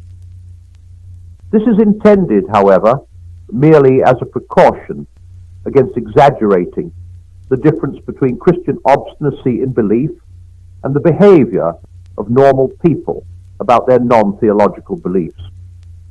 I am far from suggesting that the case I have supposed is exactly parallel to the Christian obstinacy. For of course evidence of the wife's infidelity might accumulate and presently reach a point at which the scientist would be pitiably foolish to disbelieve it. But the Christians seem to praise an adherence to the original belief which holds out against any evidence whatever. I must now try to show why such praise is in fact a logical conclusion from the original belief itself. This can be done best by thinking for a moment of situations in which the thing is reversed. In Christianity, such faith is demanded of us, but there are situations in which we demand it of others. There are times when we can do all that a fellow creature needs, if only he will trust us. In getting a dog out of a trap, in extracting a thorn from a child's finger, in teaching a boy to swim or rescuing one who can't, in getting a frightened beginner over a nasty place on a mountain. The one fatal obstacle may be their distrust. We are asking them to trust us in the teeth of their senses, their imagination, and their intelligence. We ask them to believe that what is painful will relieve their pain, and that what looks dangerous is their only safety. We ask them to accept apparent impossibility, that moving the paw farther back into the trap is the way to get it out, that hurting the finger very much more will stop the finger hurting, that water, which is obviously permeable, will resist and support the body, that holding on to the only support within reach is not the way to avoid sinking, that to go higher and onto a more exposed ledge is the way not to fall. To support all these incredibilia, we can rely only on the other party's confidence in us, a confidence certainly not based on demonstration, admittedly shot through with emotion, and perhaps if we are strangers, resting on nothing but such assurance, as the look of our face and the tone of our voice can supply, or even, for the dog, on our smell. Sometimes, because of their unbelief, we can do no mighty works. But if we succeed, we do so because they have maintained their faith in us against apparently contrary evidence. No one blames us for demanding such faith. No one blames them for giving it. No one says afterwards, "What an unintelligent dog or child or boy that must have been to trust us." If the young mountaineer were a scientist, it would not be held against him when he came up for a fellowship that he had once departed from Clifford's rule of evidence by entertaining a belief with strength greater than the evidence logically obliged him to. Now, to accept the Christian propositions is ipso facto to believe that we are to God, always, as that dog or child or brother or mountain climber was to us, only very much more so. From this, it is a strictly logical conclusion that the behavior which was appropriate to them will be appropriate to us, only very much more so. Mark, I am not saying that the strength of our original belief must, by psychological necessity, produce such behavior. I am saying that the content of our original belief, by logical necessity, entails the proposition that such behavior is appropriate. If human life is in fact ordered by a beneficent being whose knowledge of our real needs and of the way in which they can be satisfied infinitely exceeds our own, we must expect a priori that his operations will often appear to us far from beneficent and far from wise, and that it will be our highest prudence to give him our confidence in spite of this. This expectation is increased by the fact that when we accept Christianity, we are warned that apparent evidence against it will occur, evidence strong enough to deceive, if possible, the very elect. Our situation is rendered tolerable by two facts. One is that we seem to ourselves, besides the apparently contrary evidence, to receive favorable evidence. Some of it is in the form of external events, as when I go to see a man moved by what I felt to be a whim, and find he has been praying that I should come to him that day. Some of it is more like the evidence on which the mountaineer or the dog might trust his rescuer, the rescuer's voice, look, and smell. For it seems to us, though you, on your premises, must believe us deluded, that we have something like a knowledge by acquaintance of the person we believe in, however imperfect and intermittent it may be. We trust not because a God exists, but because this God exists. Or if we ourselves dare not claim to know him, Christendom does, and we trust at least some of its representatives in the same way because of the sort of people they are. The second fact is this: we think we can see already. Why? If our original belief is true, such trust beyond the evidence, against much apparent evidence, has to be demanded of us. For the question is not about being helped out of one trap or over one difficult place in a climb. We believe that his intention is to create a certain personal relation between himself and us, a relation really sui generis, but analogically describable in terms of filial or of erotic love. Complete trust is an ingredient in that relation. Such trust as could have no room to grow except where there is also room for doubt. To love involves trusting the beloved beyond the evidence, even against much evidence. No man is our friend who believes in our good intentions only when they are proved. No man is our friend who will not be very slow to accept evidence against them. Such confidence between one man and another is in fact almost universally praised as a moral beauty, not blamed as a logical error, and the suspicious man is blamed for a meanness of character, not admired for the excellence of his logic. There is, you see, no real parallel between Christian obstinacy in faith and the obstinacy of a bad scientist trying to preserve a hypothesis, although the evidence has turned against it. Unbelievers very pardonably get the impression that an adherence to our faith is like that, because they meet Christianity, if at all, mainly in apologetic works. And there, of course, the existence and beneficence of God must appear as a speculative question like any other. Indeed, it is a speculative question as long as it is a question at all. But once it has been answered in the affirmative, you get quite a new situation. To believe that God, at least this God, exists, is to believe that you as a person now stand in the presence of God as a person. What would, a moment before, have been variations in opinion, now become variations in your personal attitude to a person. You are no longer faced with an argument which demands your assent, but with a person who demands your confidence.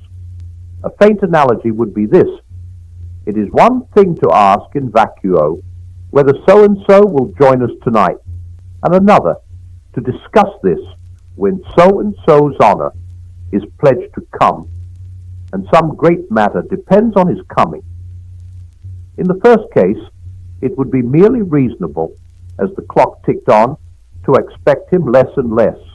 In the second, a continued expectation, far into the night, would be due to our friend's character, if we had found him reliable before. Which of us would not feel slightly ashamed if 1 moment after we had given him up, he arrived with a full explanation of his delay? We should feel that we ought to have known him better. Now, of course, we see, quite as clearly as you, how agonizingly two-edged all this is. A faith of this sort, if it happens to be true, is obviously what we need, and it's infinitely ruinous to lack it. But there can be faith of this sort, where it is wholly ungrounded. The dog may lick the face of the man who comes to take it out of the trap, but the man may only mean to vivisect it in South Park's Road when he has done so. The ducks who come to the call, dilly dilly, come and be killed, have confidence in the farmer's wife, and she wrings their necks for their pains. There is that famous French story of the fire in the theatre. Panic was spreading. The spectators were just turning from an audience into a mob. At that moment, a huge bearded man leaped through the orchestra onto the stage, raised his hand with a gesture full of nobility, and cried, "Que chacun regagne sa place." Such was the authority of his voice and bearing that everyone obeyed him. As a result, they were all burned to death, while the bearded man walked quietly out through the wings to the stage door, took a cab, which was waiting for someone else, and went home to bed. That demand for our confidence, which a true friend makes of us, is exactly the same that a confidence trickster would make. That refusal to trust, which is sensible in reply to a confidence trickster, is ungenerous and ignoble to a friend, and deeply damaging to our relation with him. To be forewarned and therefore forearmed against apparently contrary appearance is eminently rational if our belief is true. But if our belief is a delusion, this same forewarning and forearming would obviously be the method whereby the delusion rendered itself incurable. And yet again, to be aware of these possibilities and still to reject them is clearly the precise mode, and the only mode, in which our personal response to God can establish itself. In that sense, the ambiguity is not something that conflicts with faith so much as a condition which makes faith possible. When you are asked for trust, you may give it or withhold it. It is senseless to say that you will trust if you are given demonstrative certainty. There would be no room for trust if demonstration were given. When demonstration is given, what will be left will be simply the sort of relation which results from having trusted or not having trusted before it was given. The saying, "Blessed are those that have not seen and have believed," has nothing to do with our original assent to the Christian propositions. It was not addressed to a philosopher inquiring whether God exists. It was addressed to a man who already believed that, who already had long acquaintance with a particular person, and evidence that that person could do very odd things, and who then refused to believe one odd thing more, often predicted by that person, and vouched for by all his closest friends. It is a rebuke not to skepticism in the philosophic sense, but to the psychological quality of being suspicious. It says, in effect, "You should have known me better." There are cases between man and man where we should all, in our different way, bless those who have not seen and have believed. Our relation to those who trusted us only after we were proved innocent in court cannot be the same as our relation to those who trusted us all through. Our opponents, then, have a perfect right to dispute with us about the grounds of our original assent, but they must not accuse us of sheer insanity if, after the assent has been given, our adherence to it is no longer proportioned to every fluctuation of the apparent evidence. They cannot, of course, be expected to know on what our assurance feeds and how it revives and is always rising from its ashes. They cannot be expected to see how the quality of the object which we think we are beginning to know by acquaintance drives us to the view that if this were a delusion, then we should have to say that the universe had produced no real thing of comparable value, and that all explanations of the delusion seem somehow less important than the thing explained.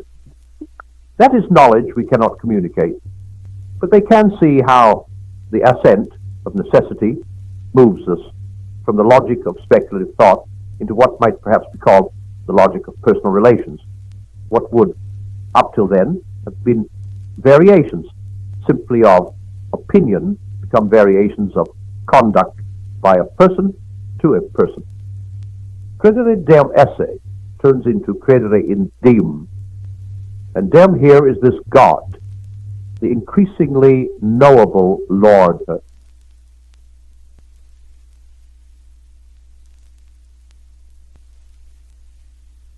Some years ago, I got up one morning intending to have my hair cut in preparation for a visit to London, and the first letter I opened made it clear I need not go to London. So I decided to put the haircut off too. But then there began the most unaccountable little nagging in my mind, almost like a voice saying, "Get it cut all the same. Go and get it cut." In the end, I could stand it no longer. I went. Now my barber at that time was a fellow Christian and a man of many troubles, whom my brother and I had sometimes been able to help. The moment I opened his shop door, he said, "Oh, I was praying you might come today." And in fact, if I had come a day or so later, I should have been of no use to him. It awed me. It awes me still. But of course, one cannot rigorously prove a causal connection between the barber's prayers and my visit. It might be telepathy. It might be accident. I have stood by the bedside of a woman whose thigh bone was eaten through with cancer, and who had thriving colonies of the disease in many other bones as well. It took 3 people to move her in bed. The doctors predicted a few months of life, the nurses, who often know better. A few weeks, a good man laid his hands on her and prayed. A year later, the patient was walking uphill too, through rough woodland, and the man who took the last x-ray photos was saying, "These bones are as solid as rock. It's miraculous." But once again, there is no rigorous proof. Medicine, as all true doctors admit, is not an exact science. We need not invoke the supernatural to explain the falsification of its prophecies. You need not, unless you choose, believe in a causal connection between the prayers and the recovery. The question then arises, what sort of evidence would prove the efficacy of prayer? The thing we pray for may happen, but how can you ever know it was not going to happen anyway? Even if the thing were indisputably miraculous, it would not follow that the miracle had occurred because of your prayers. The answer surely is that a compulsive empirical proof, such as we have in the sciences, can never be attained. Some things are proved by the unbroken uniformity of our experiences. The law of gravitation is established by the fact that, in our experience, all bodies without exception obey it. Now, even if all the things that people prayed for happened, which they do not, this would not prove what Christians mean by the efficacy of prayer. For prayer is request. The essence of request, as distinct from compulsion, is that it may or may not be granted. And if an infinitely wise being listens to the requests of finite and foolish creatures, of course, he will sometimes grant and sometimes refuse them. Invariable success in prayer would not prove the Christian doctrine at all. It would prove something much more like magic, a power in certain human beings to control or compel the course of nature. There are no doubt passages in the New Testament which may seem at first sight to promise an invariable granting of our prayers, but that cannot be what they really mean. For in the very heart of the story, we meet a glaring instance to the contrary. In Gethsemane, the holiest of all petitioners prayed 3 times that a certain cup might pass from him. It did not. After that, the idea that prayer is recommended to us as a sort of infallible gimmick may be dismissed. Other things are proved not simply by experience, but by those artificially contrived experiences which we call experiments. Could this be done about prayer? I will pass over the objection that no Christian could take part in such a project, because he has been forbidden it. You must not try experiments on God, your master. Forbidden or not, is the thing even possible? I have seen it suggested that a team of people, the more the better, should agree to pray as hard as they knew how over a period of 6 weeks for all the patients in Hospital A and none of those in Hospital B. Then you would tot up the results and see if A had more cures and fewer deaths. And I suppose you would repeat the experiment at various times and places so as to eliminate the influence of irrelevant factors. The trouble is that I do not see how any real prayer could go on under such conditions. Words without thoughts never to heaven go, says the king in Hamlet. Simply to say prayers is not to pray. Otherwise, a team of properly trained parrots would serve as well as men for our experiment. You cannot pray for the recovery of the sick unless the end you have in view is their recovery.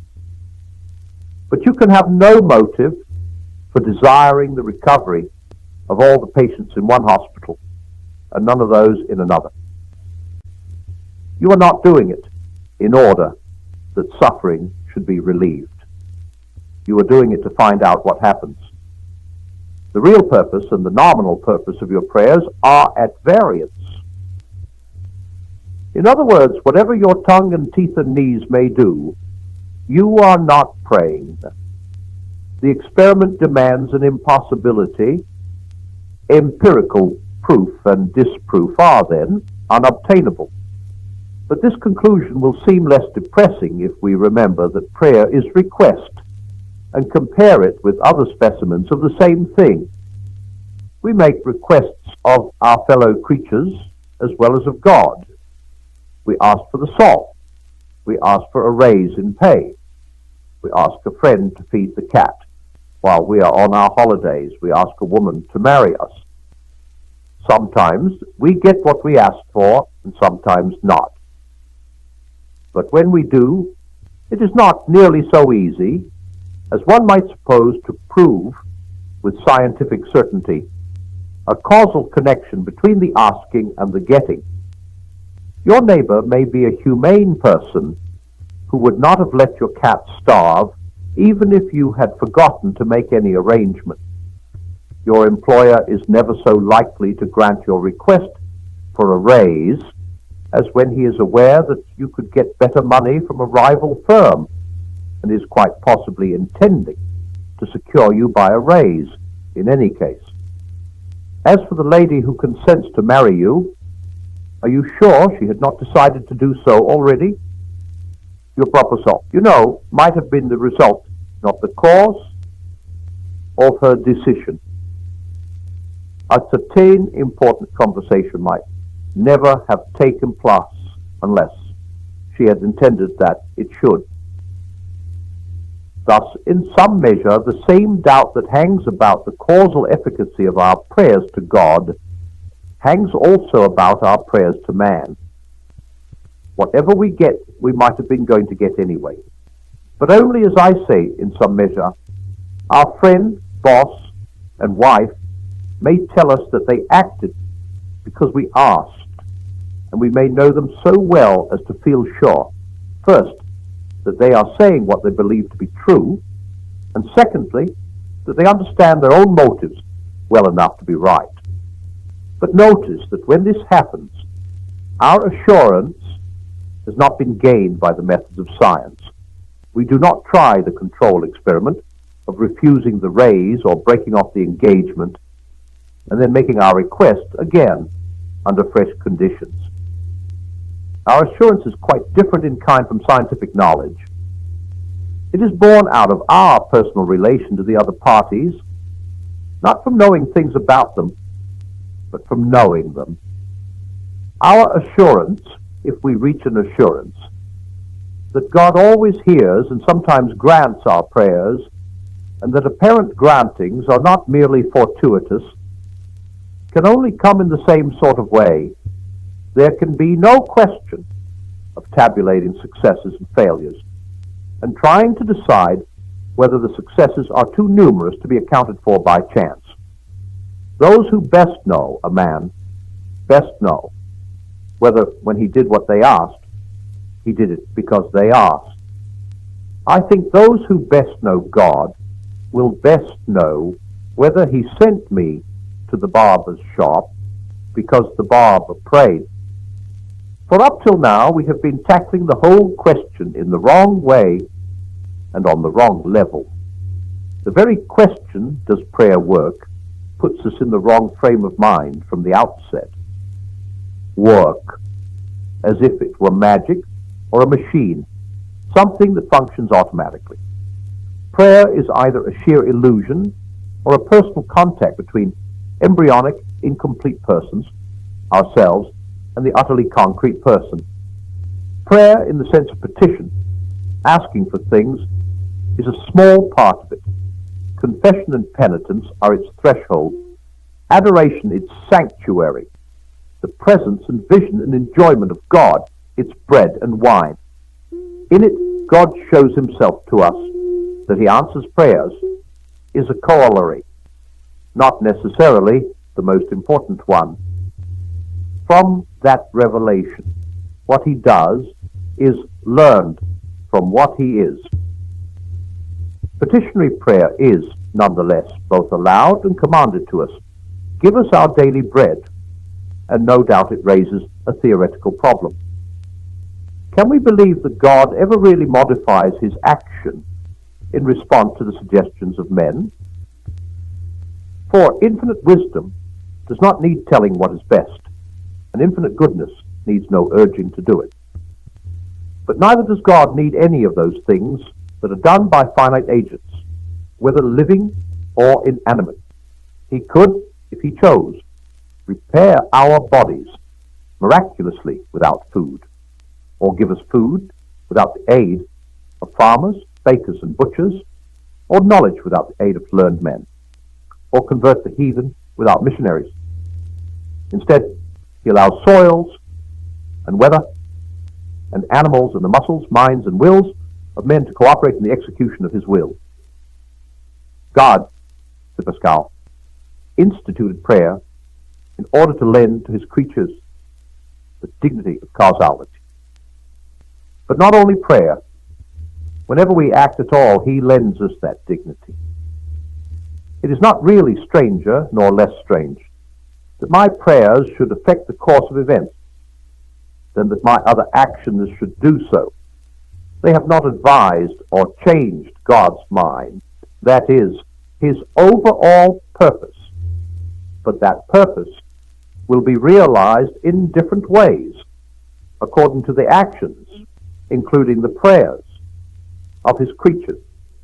For he seemed to do nothing of himself which he can possibly delegate to his creatures. He commands us to do slowly and blunderingly what he could do perfectly and in the twinkling of an eye. He allows us to neglect what he would have us do, or to fail. Perhaps we do not fully realize the problem, so to call it, of enabling finite free wills to coexist with omnipotence. It seems to involve at every moment almost a sort of divine abdication. We are not mere recipients or spectators. We are either privileged to share in the game or compelled to collaborate in the work, to wield our little tridents. Is this amazing process simply creation going on before our eyes? This is how, no light matter, God makes something, indeed makes God, out of nothing. So at least it seems to me. But what I have offered can be, at the very best, only a mental model or symbol. All that we say on such subjects must be merely analogical and parabolic. The reality is doubtless not comprehensible by our faculties, but we can at any rate try to expel bad analogies and bad parables. Prayer is not a machine. It is not magic. It is not advice offered to God. Our act when we pray must not, any more than all our other acts, be separated from the continuous act of God himself, in which alone all finite causes operate. It would be even worse to think of those who get what they pray for as a sort of court favorites, people who have influence with the throne. The refused prayer of Christ in Gethsemane is answer enough to that. And I dare not leave out the hard saying, which I once heard from an experienced Christian. I have seen many striking answers to prayer, and more than one that I thought miraculous. But they usually come at the beginning, before conversion, or soon after it. As the Christian life proceeds, they tend to be rarer. The refusals, too, are not only more frequent, they become more unmistakable, more emphatic. Does God then forsake just those who serve him best? Well, he who served him best of all said near his tortured death, "Why hast thou forsaken me?" When God becomes man, that man of all others is least comforted by God at his greatest need. There is a mystery here which, even if I had the power, I might not have the courage to explore. Meanwhile, Little people like you and me, if our prayers are sometimes granted, beyond all hope and probability, had better not draw hasty conclusions to our own advantage. If we were stronger, we might be less tenderly treated. If we were braver, we might be sent with far less help to defend far more desperate posts in the great battle. In my time, I have heard two quite different arguments against my religion put forward in the name of science. When I was a youngster, people used to say that the universe was not only not friendly to life, but positively hostile to it. Life had appeared on this planet by a millionth chance, as if at one point there had been a breakdown of the elaborate defenses generally enforced against it. We should be rash to assume that such a leak had occurred more than once. Probably life was a purely terrestrial abnormality. We were alone in an infinite desert, which just showed the absurdity of the Christian idea that there was a creator who was interested in living creatures. But then came Professor F.B. Hoyle, the Cambridge cosmologist, and in a fortnight or so, everyone I met seemed to have decided that the universe was probably quite well provided with inhabitable globes and with livestock to inhabit them, which just showed, equally well, the absurdity of Christianity with its parochial idea that man could be important to God. This is a warning of what we may expect if we ever do discover animal life, vegetable does not matter, on another planet. Each new discovery, even every new theory, is held at first to have the most wide-reaching theological and philosophical consequences. It is seized by unbelievers as the basis for a new attack on Christianity. It is often, and more embarrassingly, seized by injudicious believers as the basis for a new defense. But usually, when the popular hubbub has subsided and the novelty has been chewed over by real theologians, real scientists, and real philosophers, both sides find themselves pretty much where they were before.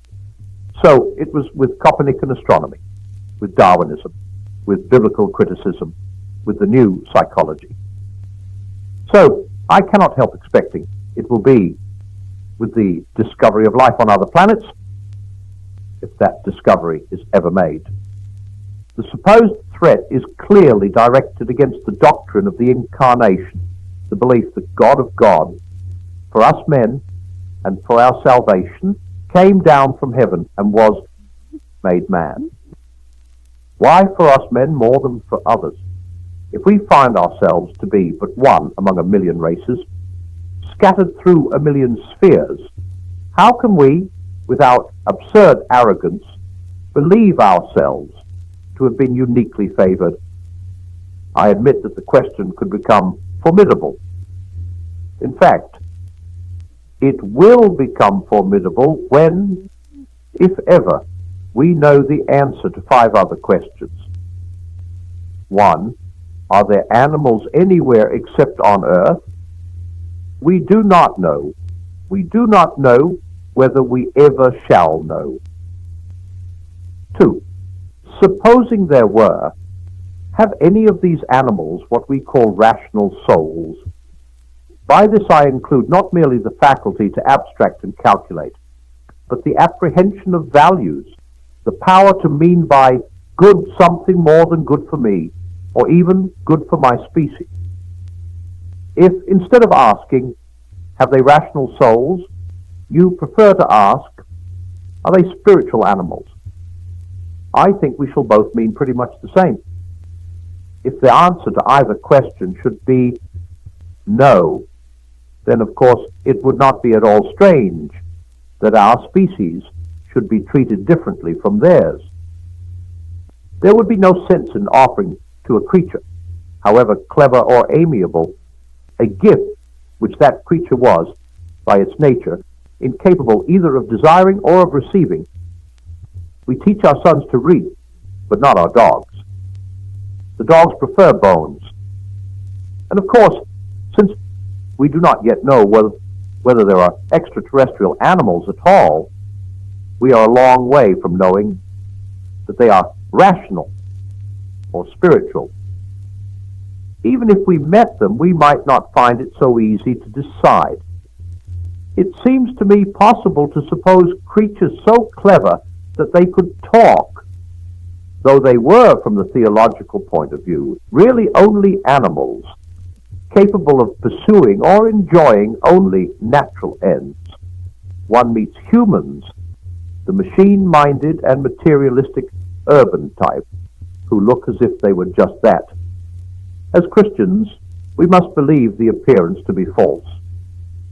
Somewhere under that glib surface there lurks, however atrophied, a human soul. But in other worlds, there might be things that really are what these seem to be. Conversely, there might be creatures genuinely spiritual, whose powers of manufacture and abstract thought were so humble that we should mistake them for mere animals. God shield them from us. 3. If there are species, and a rational species other than man, are any or all of them, like us, fallen? This is the point non-Christians always seem to forget. They seem to think that the incarnation implies some particular merit or excellence in humanity. But of course it implies just the reverse, a particular demerit and depravity.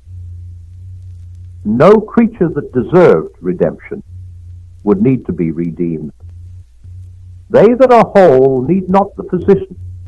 Christ died for men precisely because men are not worth dying for, to make them worth it. Notice what waves of utterly unwarranted hypothesis these critics of Christianity want us to swim through. We are now supposing the fall of hypothetically rational creatures whose mere existence is hypothetical. 4. If all of them, and surely all is a long shot, or any of them have fallen, have they been denied redemption by the incarnation and passion of Christ? For of course it is no very new idea that the eternal Son may, for all we know, have been incarnate in other worlds than earth, and so saved other races than ours. As Alice Meynell wrote in Christ in the Universe, in the eternity, doubtless we shall compare together. Here a million alien gospels in what guise? He trod the Pleiad, the lyre, the bear. I wouldn't go as far as doubtless myself. Perhaps of all races we only fell. Perhaps man is the only lost sheep, the one, therefore, whom the shepherd came to seek. Or perhaps, but this brings us to the next wave of assumption. It is the biggest yet, and will knock us head over heels, but I am fond of a tumble in the surf. 5. If we knew, which we don't, the answers to 1, 2, and 3, and further, if we knew that redemption, by an incarnation and passion, had been denied to creatures in need of it, is it certain that this is the only mode of redemption that is possible? Here, of course, we ask for what is not merely unknown, but, unless God should reveal it, wholly unknowable. It may be that the further we were permitted to see into his counsels, the more clearly we should understand that, thus and not otherwise, by the birth at Bethlehem, the cross on Calvary, and the empty tomb, a fallen race could be rescued. There may be a necessity for this, insurmountable, rooted in the very nature of God and the very nature of sin. But we don't know. At any rate, I don't know. Spiritual as well as physical conditions might differ widely in different worlds.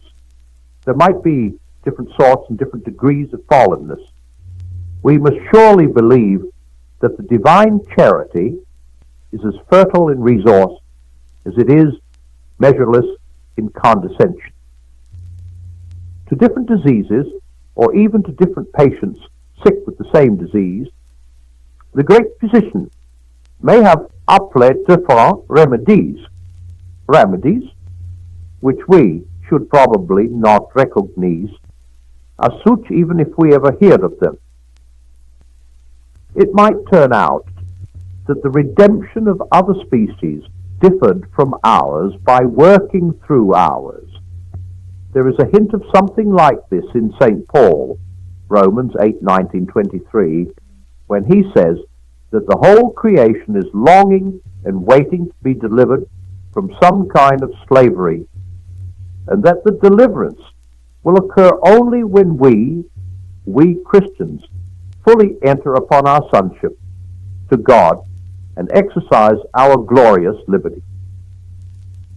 On the conscious level, I believe that he was thinking only of our own earth, of animal and probably vegetable, life on earth being renewed or glorified at the glorification of man in Christ.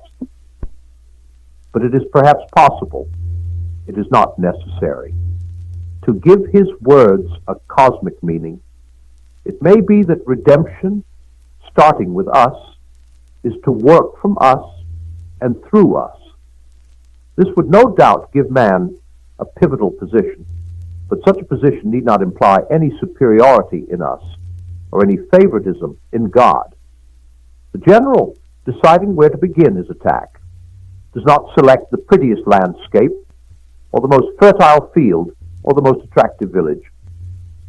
Christ was not born in a stable because a stable is, in itself, the most convenient or distinguished place for a maternity. Only if we had some such function would a contact between us and such unknown races be other than a calamity. If indeed we were unfallen, it would be another matter. It sets one dreaming to interchange thoughts with beings whose thinking had an organic background wholly different from ours, other senses, other appetites, to be unenviously humbled by intellect possibly superior to our own, yet able for that very reason to descend to our level, to descend lovingly ourselves, if we met innocent and childlike creatures who could never be as strong or as clever as we, to exchange with the inhabitants of other worlds that especially keen and rich affection which exists between unlikes. It is a glorious dream, but make no mistake, it is a dream. We are fallen. We know what our race does to strangers. Man destroys or enslaves every species he can. Civilized man murders, enslaves, cheats, and corrupts savage man. Even inanimate nature he turns into dust bowls and slag heaps. There are individuals who don't, but they are not the sort who are likely to be our pioneers in space. Our ambassador to new worlds will be the needy and greedy adventurer, or the ruthless technical expert. They will do as their kind has always done. What that will be if they meet things weaker than themselves, the black man and the red man can tell. If they meet things stronger, they will be, very properly, destroyed. It is interesting to wonder how things would go if they met an unfallen race. At first, to be sure, they'd have a grand time jeering at, duping and exploiting its innocence.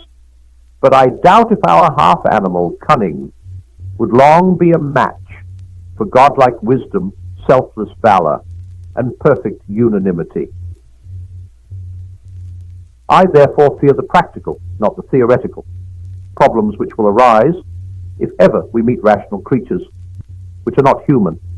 Against them we shall, if we can, commit all the crimes we have already committed against creatures certainly human, but differing from us in features and pigmentation. and the starry heavens will become an object to which good men can look up only with feelings of intolerable guilt, agonized pity, and burning shame. Of course, after the first debauch of exploitation, we shall make some belated attempt to do better. We shall perhaps send missionaries. But can even missionaries be trusted? Gun and gospel have been horribly combined in the past. The missionaries' holy desire to save souls has not always been kept quite distinct from the arrogant desire the busybodies itch to, as he calls it, civilize the, as he calls them, natives. Would all our missionaries recognize an unfallen race if they met it? Could they? Would they continue to press upon creatures that did not need to be saved, that plan of salvation which God has appointed for man? Would they denounce as sins mere differences of behavior which the spiritual and biological history of these strange creatures fully justified and which God himself had blessed? Would they try to teach those from whom they had better learn? I do not know. What I do know is that here and now, as our only possible practical preparation for such a meeting, you and I should resolve to stand firm against all exploitation and all theological imperialism. It will not be fun. We shall be called traitors to our own species. We shall be hated of almost all men, even of some religious men. And we must not give back one single inch. We shall probably fail, but let us go down fighting for the right side. Our loyalty is due not to our species, but to God. Those who are or can become his sons are our real brothers, even if they have shells or tusks. It is spiritual, not biological, kinship that counts. But let us thank God that we are still very far from travel to other worlds. I have wondered before now whether the vast astronomical distances may not be God's quarantine precautions. They prevent the spiritual infection of a fallen species from spreading. And of course, we are also very far from the supposed theological problem which contact with other rational species might raise. Such species may not exist. There is not present a shred of empirical evidence that they do.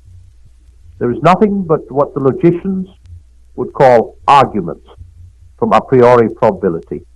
Arguments that begin, it is only natural to suppose, or all analogy suggests, or is it not the height of arrogance to rule out? They make very good reading. But who, except a born gambler, ever risks $5 on such grounds in ordinary life? And, as we have seen, the mere existence of these creatures would not raise a problem. After that, we still need to know that they are fallen, then that they have not been, or will not be, redeemed in the mode we know, and then that no other mode is possible. I think a Christian is sitting pretty if his faith never encounters more formidable difficulties than these conjectural phantoms.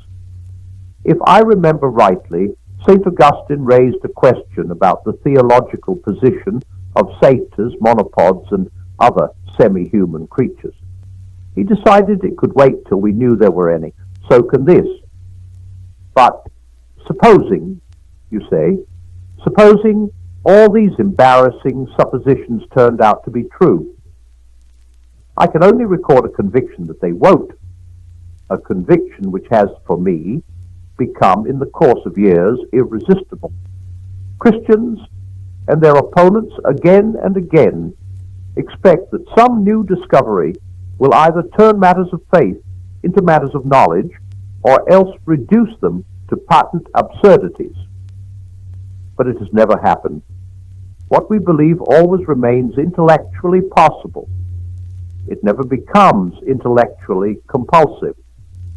I have an idea that when this ceases to be so, the world will be ending, we have been warned that all but conclusive evidence against Christianity, evidence that would deceive, if it were possible, the very elect, will appear with Antichrist.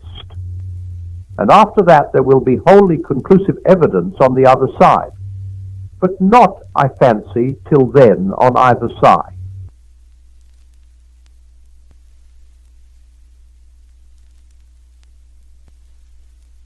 It's the contemplation of democracy and its most pivotal mechanism, the election, one might find oneself musing upon the grand tapestry of human governance through the ages.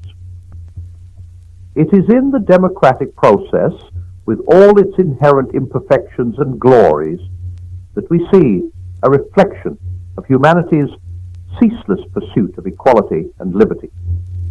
Elections, those regular ceremonies of civic duty, stand as the cornerstone of democracy, embodying the profound principle that governance should echo the will of the people. Yet, to consider elections merely as a mechanism of choice would be to overlook the deeper, more intricate dance of virtues and vices they represent. In democracy, and through its elections, we see the unfolding of a great drama, a reflection of the human soul's capacity for both nobility and fallibility. For what is an election, if not a collective act of faith? Faith in the common man's wisdom, in the idea that out of the many, a just and wise decision can emerge. This is not to say that the process is without its flaws. Much like the mythical creatures of Narnia, elections are not immune to corruption and deceit. They can be swayed by the darker inclinations of man. Greed, power, and the lure of authoritarianism. Yet, in the very act of voting, in the participation in this grand democratic ritual, there is a counter charm against the descent into tyranny. Each ballot cast is both an act of hope and a declaration that no one man should hold unchecked power over another. Moreover, elections serve as a mirror, reflecting back to us not only who we are as a society at a given moment, but also who we aspire to be. They are the means by which we navigate the choppy waters of societal change, steering the ship of state with the collective hands of its citizens. It is through this process that we engage in a dialogue with the past and the future, deciding not just on a leader, but on the direction in which we wish our society to move. Yet, one must not fall into the trap of idolizing democracy or its institutions as perfect. Democracy, for all its virtues, is but a human system. It is susceptible to human failings and requires vigilance, participation, and a commitment to principle over convenience or expediency. In the end, the nature of elections in democracy speaks to a deeper truth about the human condition. It is through these communal acts of decision-making that we express our inherent longing for justice, community, and the good. Elections are a testament to our belief in the possibility of a better world, crafted not from the top down by the dictates of a single ruler, but from the bottom up, through the collective will and wisdom of the people. As we partake in this democratic ritual, let us do so with a sense of humility and responsibility, mindful of the trust that has been placed in our hands.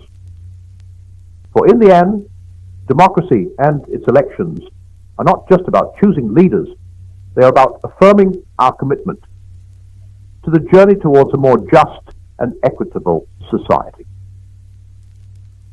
Let us, therefore, approach the ballot box not as mere participants in a political process, but as custodians of a precious heritage, tasked with nurturing the fragile flame of liberty for generations to come.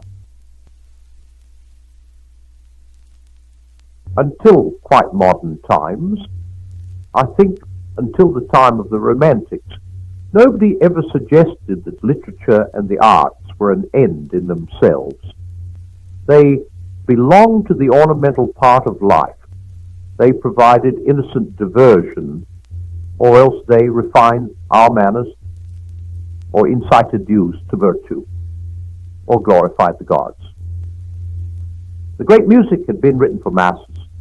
The great picture is painted to film, of a space on the wall, of a noble patron's dining room, or to kindle devotion in a church. The great tragedies were produced either by religious poets in honor of Dionysus, or by commercial poets to entertain Londoners on half holidays. It was only in the 19th century that we became aware of the full dignity of art. We began to take it seriously. But the result seems to have been a dislocation of the aesthetic life, in which little is left for us but high-minded works, which fewer and fewer people want to read or hear or see, and popular works, of which both those who make them and those who enjoy them are half ashamed. By valuing too highly a real but subordinate good, we have come near to losing that good itself. The longer I looked into it, the more I came to suspect that I was perceiving a universal law. The woman who makes a dog the center of her life loses, in the end, not only her human usefulness and dignity, but even the proper pleasure of dog keeping. The man who makes alcohol his chief good loses not only his job, but his palate and all power of enjoying the earlier and only pleasurable levels of intoxication. It is a glorious thing to feel, for a moment or two, that the whole meaning of the universe is summed up in one woman. Glorious, so long as other duties and pleasures keep tearing you away from her. But clear the decks and so arrange your life, it is sometimes feasible, that you will have nothing to do but contemplate her, and what happens? Of course, this law has been discovered before, but it will stand rediscovery. It may be stated as follows. Every preference of a small good to a great, or partial good to a total good, involves the loss of the small or partial good for which the sacrifice is made. Apparently, the world is made that way. You can't get second things by putting them first. You can get second things only by putting first things first.